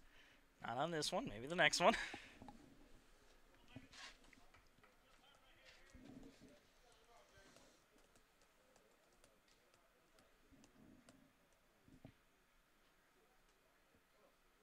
Swing and a miss. 0-2. I almost want him to throw a ball just to prove my point. He's not doing it. I felt like I kind of jinxed it on that little hiccup that we just had, but. Grounded to third. Weeks charges. Fires to first. And Durden can't hold on to it. Everybody is safe. Runners on first and second. Still 2 outs. I'm not sure who's going to get credited with the error. The right fielder, number 22, Marquise Lanier. And Marquise Lanier coming up to bat, and that's going to draw a visit to the mound after the error. Go ahead and thank one more of our sponsors, the Concierge Team, a real estate boutique. If you're in the need for a house in the Aiken area, contact Mike Stake at the Concierge Team. And Hudson Etheridge Companies and Auto Owners Insurance. For all your life, home, car, and business insurance needs, contact Hudson Etheridge Companies and Auto Owners Insurance. Say that 10 times fast. I can't. It was hard enough just to say I think it. that one and Tires, Tire, and Auto. Yeah, Tyler's you couldn't even Tire say it. and Auto is two of the hardest things. I have to say that when we're doing Athlete of the Week and Athlete of the Month. And let me tell you how many takes that me and Cody have to do on that one. I need to see the outtake. I need to see it. Please do not. Oh, no, I Do have not to look now. into it. I have to. Now that you've told me. I think I definitely give Cody a little laugh for the day. Well, the first pitch to Lanier is in there for a strike. 0 for 3, reached on an error back in the third inning. Popped out his last time up. Runners on first and second. 0-1 count. There it is, the first ball of the inning. Pitch outside, 1-1. In Rye's defense, I mean, he should have been out of we it a shouldn't be here right now. couple batters ago.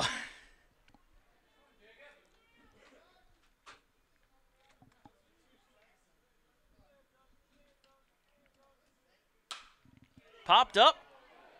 Second base side, Joey Smithers is there. And he will make the catch for the third and final out, so the errors do not come back to haunt them. As we get out of the top of the seventh inning, Pacers still up 3-1, and we're going into the seventh inning stretch. Pacers due up soon.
we're back from the 7th inning stretch. Andre Brown will lead things off for the Pacers.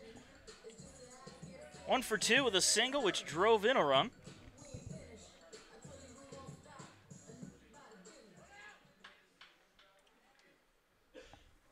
Pacers up 3-1 as Brown digs in.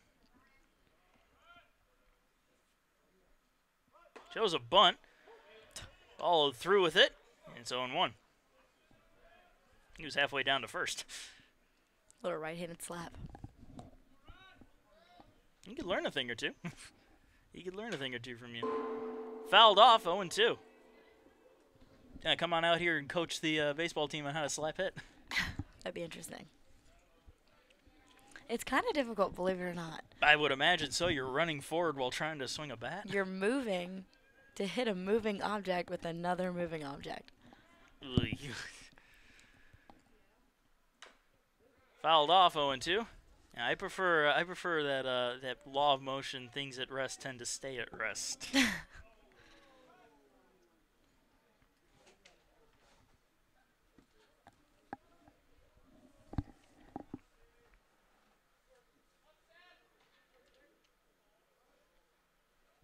Swing and a miss, chasing a high fastball. Brown down on strikes for the first out. The shortstop, number 2, Chandler Rogers. That brings Chandler Rogers to the plate. Rogers 0 for 2 today.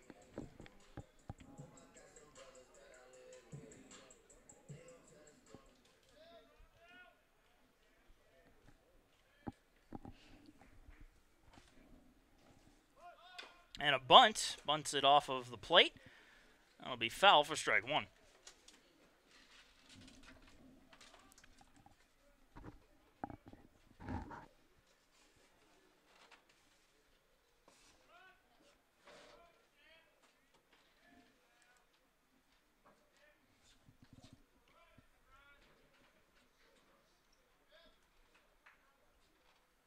Curveball doesn't curve back into the zone, 1-1.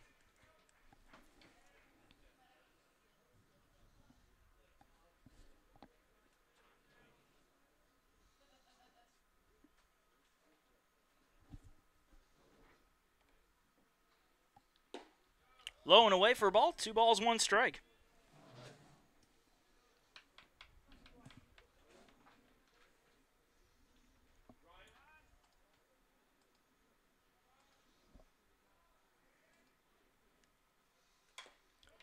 And that one fouled off by Rogers to even the count back up at 2-2.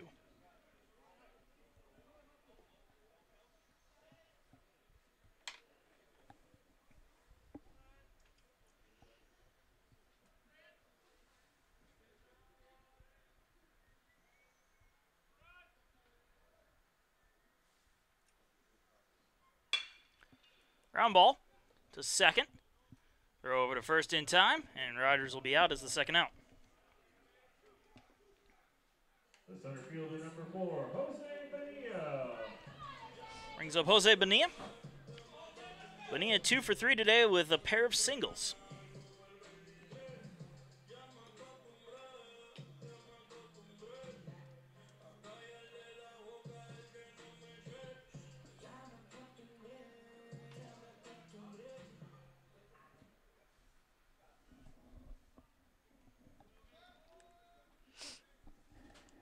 And Bonilla shows bunt, pulls it back as the pitch was low for ball 1. I'm pretty sure that was ball 1. According to the scoreboard, it was strike 1.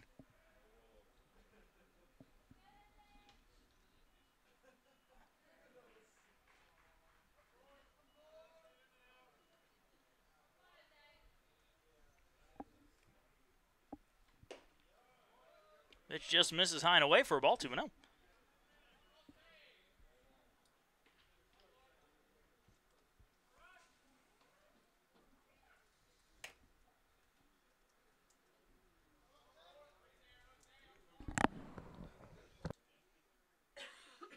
The 2-0. This is high. 3 balls, no strikes.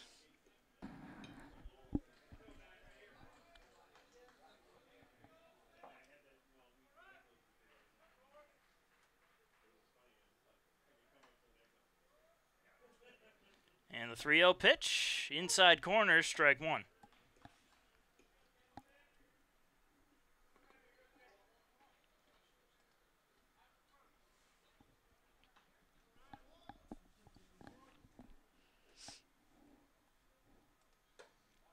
Just misses outside, ball 4 to Bonilla. And a 2-out walk will put him on first base for Dalton Weeks. The third baseman, number 44, Dalton Weeks. Weeks is 0 for 3 with a pair of strikeouts on the day. And runner on first base with 2 outs, bottom of the 7th inning.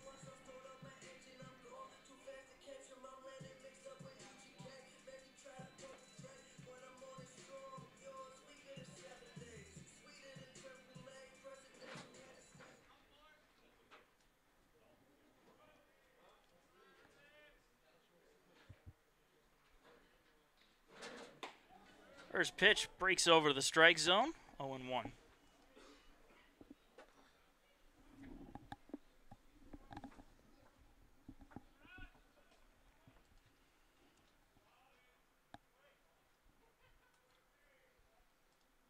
Swing and a miss, 0-2.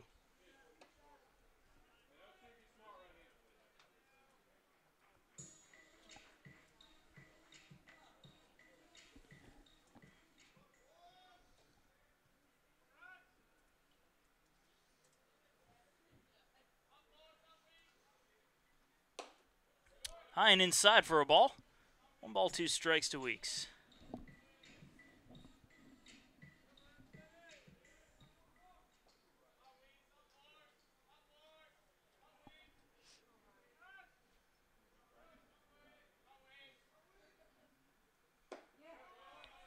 Pitch just misses low. A good-looking pitch, but it just missed. You agree with the call? No. You think that was strike 3? Yeah. I saw you covering your mouth, trying not to blurt it out. Just growing up, I've always been told to be super aggressive when you're behind in the count, and I just was told not to watch pitches like that. Yeah, it's a full count to Weeks now.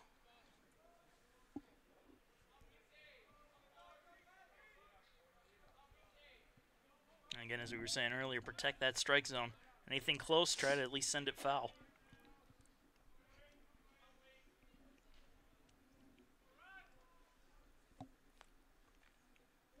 And 3-2 pitch to Weeks. Swing and a miss.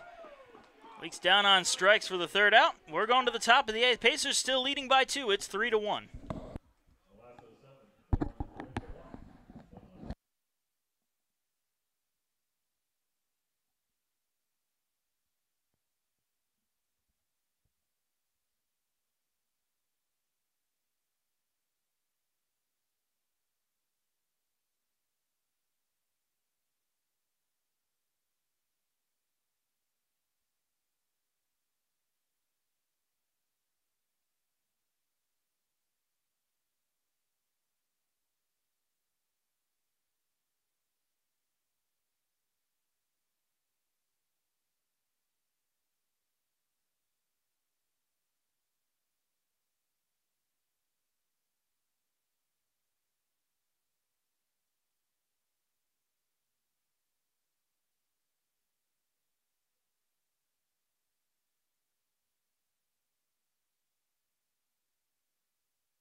And we are back, top of the 8th inning, about to get underway.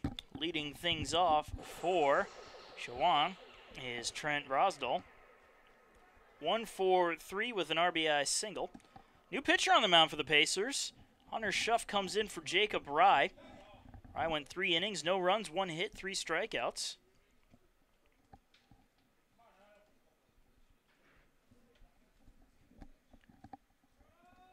And now Schuff will look to pick up where his previous 2 pitchers left off. First pitch outside, appeal down to first. They'll say he did not go, so 1-0.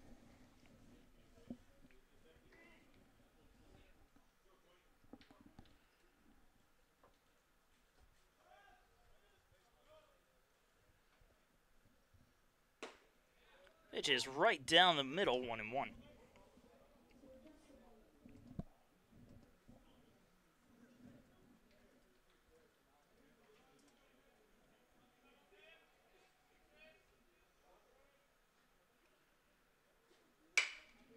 Hard shot ground ball to short. Rogers has it, throws it to first. The stretch and the scoop by Durden, and that'll be good for the first out.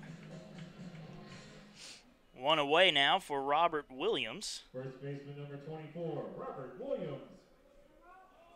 Williams 0 for 3 with a pair of strikeouts on the day.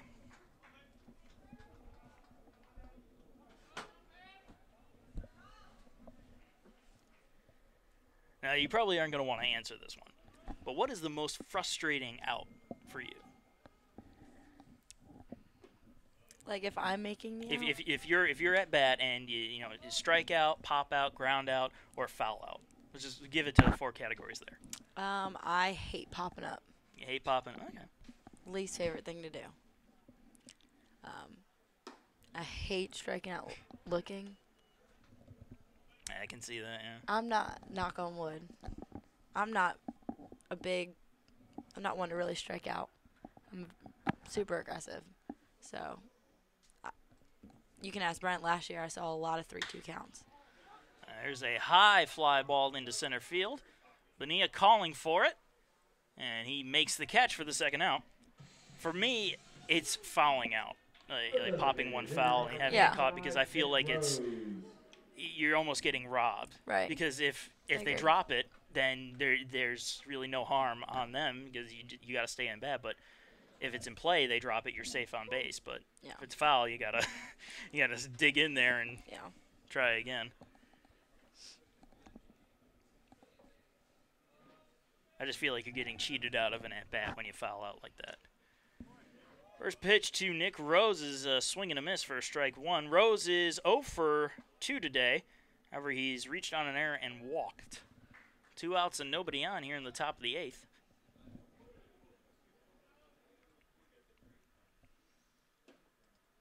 Low and away for a ball.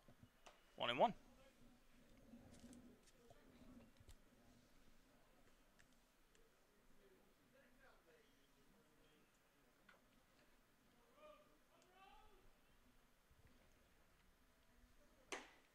High and outside, 2 balls, 1 strike.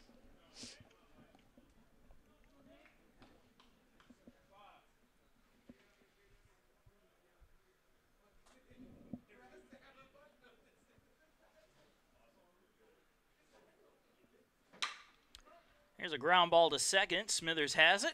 Throws it to first, and that will do it. A quick 1-2-3 inning as we close out the top of the 8th and go to the bottom of the 8th. Pacers coming to bat, leading 3-1.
We are back. Bottom of the 8th inning.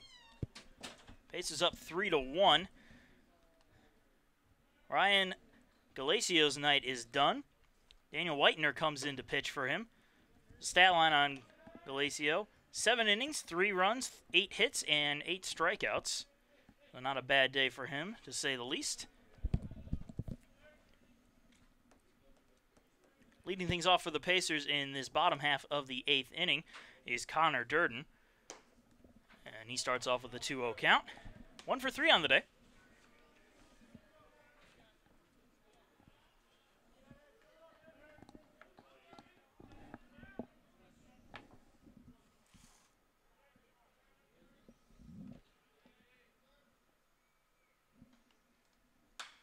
That one popped up foul and out of play.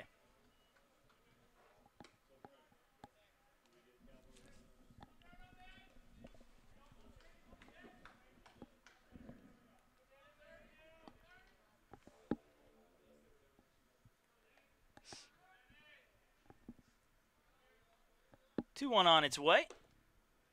Ooh, good looking pitch. Good movement. Just didn't get the call. 3 balls, 1 strike.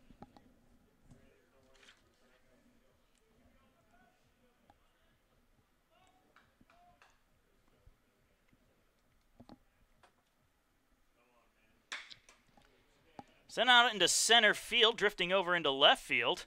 Really drifting over into left field, and that's where it will be caught for the first out. Drifted into left field, but was caught by the center fielder, so in the stat book it goes in as an F8. Niall Goings coming to the plate, 0 for 3.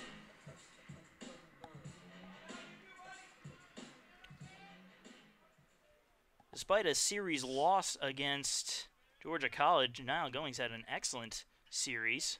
Went 5 for 11 with 2 homers, and each of which were solo shots, sadly, and 2 RBIs out of that. 1-0 count to start things off here in the 8th for him.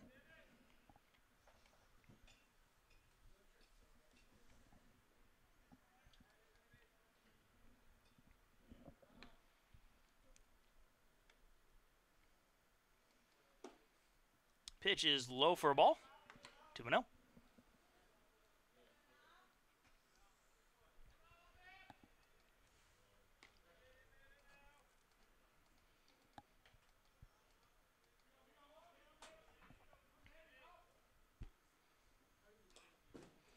Pitch is outside for a ball. 3 balls, no strikes to Niall Goings. Goings no stranger to the walk.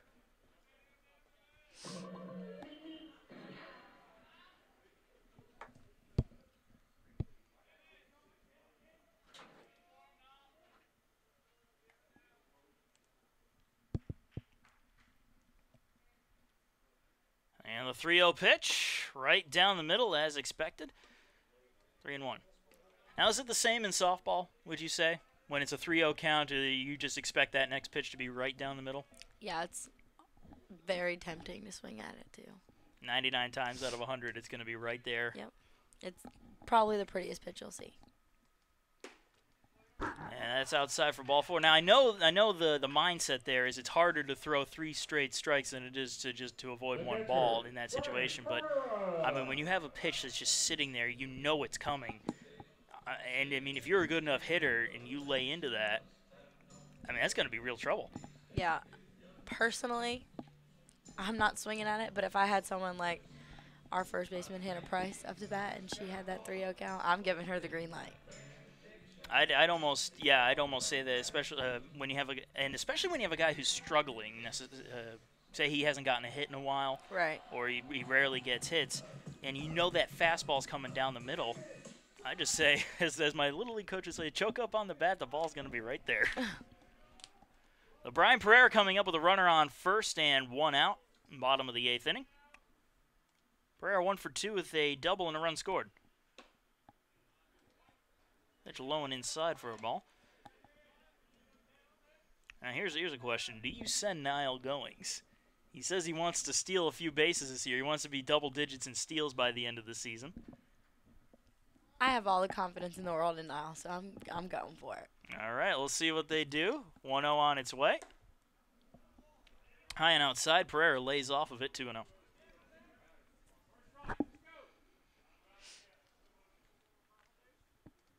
tell you this right now. If he gets caught stealing, you'll never hear the end of it. I feel like he's taken enough this season so far, so lay off a little bit. I'm not saying I'm going to be the one doing it. Personal fan. Personal big fan. Well, I mean, you guys are both in the same class. We're comm majors. We're in the same internship. We spend a lot of time together. I can understand that. I was a comm major, too. I did the same internship 2 years ago. Comm is where it's at.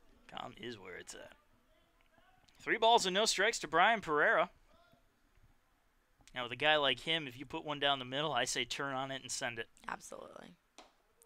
They put it on the outside corner instead. They were listening. 3-1. His last 2 at bats, he's had that check swing.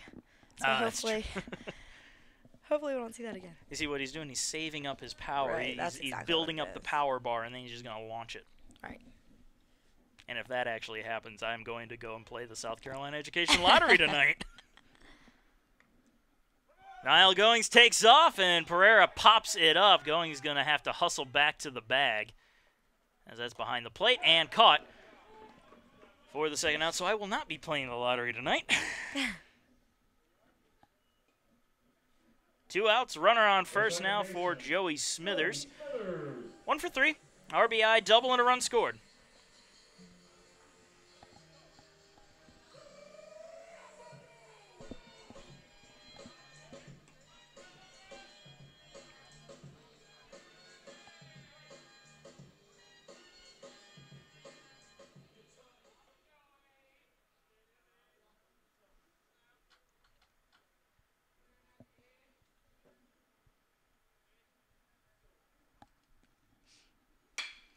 And Smithers launches that one into center field. That could be over their heads, and it is over the heads and off to the wall. Goings heading for third. They're telling him to come home. He rounds third, heading to the plate, and he will make it in there. An RBI double for Joey Smithers, and the Pacers are up now 4-1.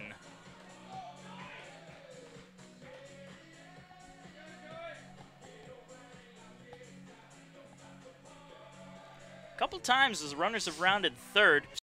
Stumbled a little bit. That's twice I've seen that happen for the Pacers. The matter of it being too wet out there, though it might be. The grass may still be a little damp from the rain we had earlier. And we're going to have a visit to the mound. I don't know if we're having a pitching change or not. Nobody really moving around too much in the bullpen. I think this might just be a case of calm them down, settle them down. It gives the Pacers a chance to convene as well, go over a little strategy possibly here with 2 outs and a runner on second. You never like leaving a runner in scoring position. I'm sure you're of the same mindset. Absolutely.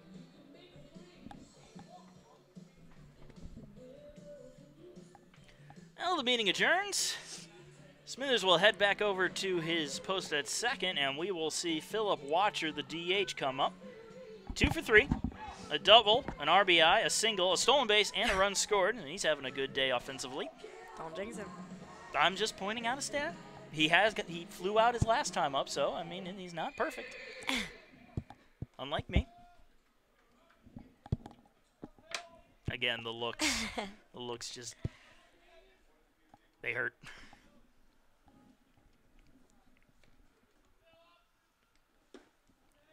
And the first pitch to Watcher misses for ball 1.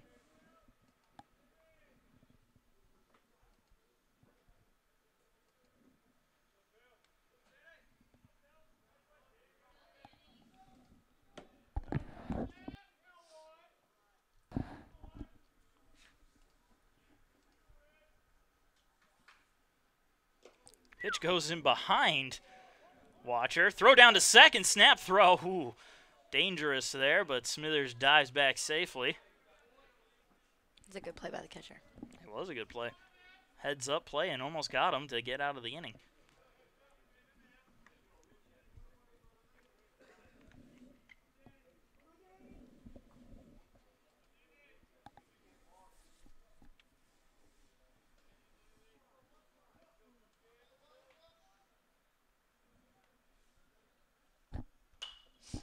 And fouled off. Goes off the support structure here at the Burt. A resonating gong sound every time that happens. Not something you have to worry about too much at Satcher Field. No, we don't have the luxury of having this beautiful stadium. Yeah, well, give it a couple of years. I'll be long gone. You say that, you'll be back. You'll be back coaching.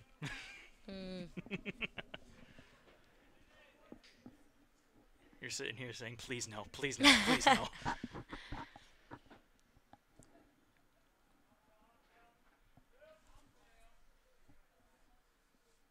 2-1 on its way, and that one's also sent foul. Down even at 2 balls and 2 strikes, 2 outs, runner on second. Bottom of the 8th inning, Pacers leading 4-1.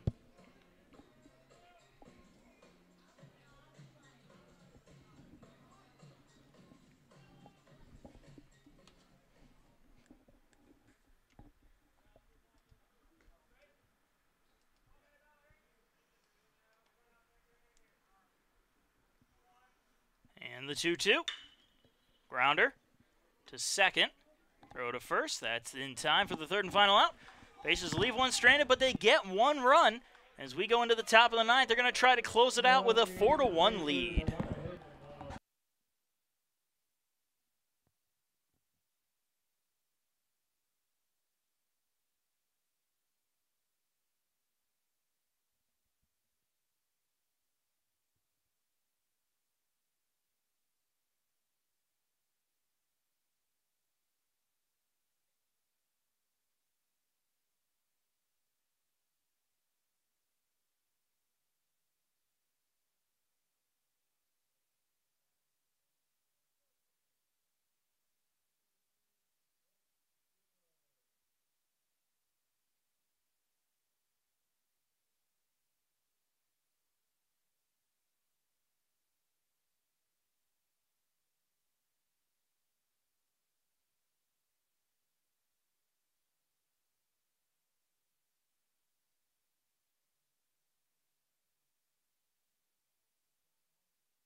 And we are back, top of the 9th inning, about to get underway. Blake Siegler comes out of the Pacer bullpen in relief of Hunter Schuff.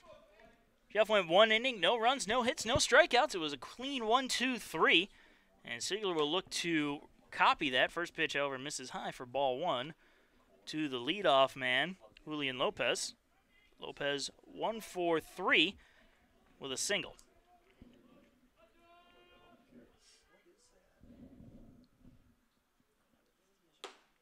Pitch right down the middle for a strike, 1-1.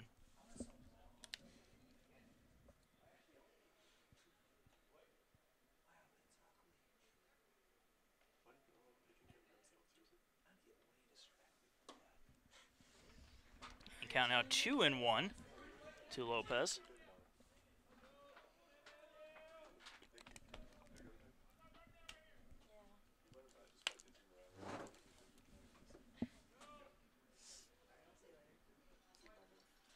Two-one. misses high. 3 balls, 1 strike.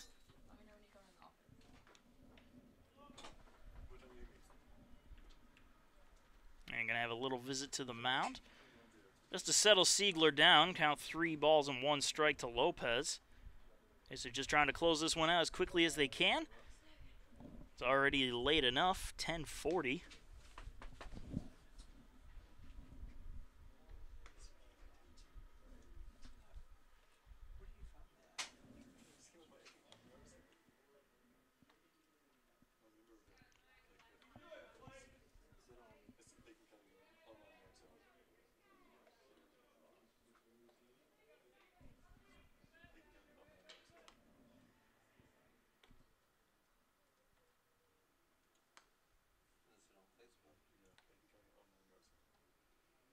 High and inside, ball 4. And Lopez with a leadoff walk here in the 9th. The center fielder, number 5, Anthony Jefferson. And Anthony Jefferson coming up to bat now. Runner on first and nobody out. Jefferson 0 for 3 today. He's grounded out to short twice. The Pacers probably hoping that he'll try to, well, no, not that he'll try, that he'll do the same thing so they can try to turn the double play. Good movement on that first pitch, strike 1.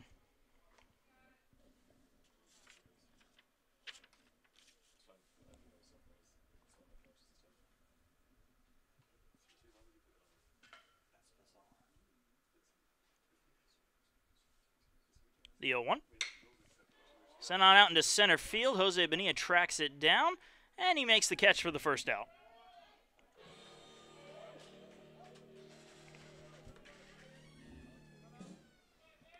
Brings Nicholas Lees up to the plate.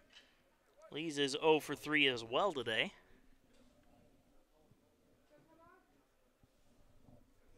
The pinch hitter, number 16, Corey Bola. Lees will not be hitting. Corey Bolam will come in to pinch hit for him.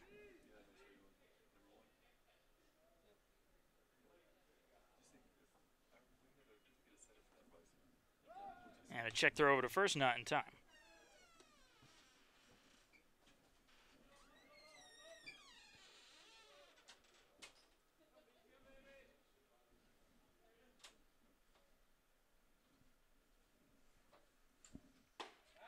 Pitch is in there for a strike, 0-1.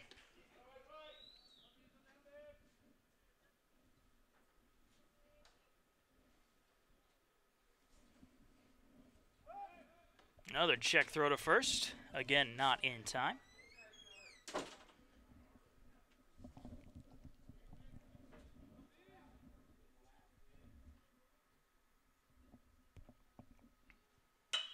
And here's a ground ball to second. Smithers flips it to short. The throw to first is in time, and that will do it.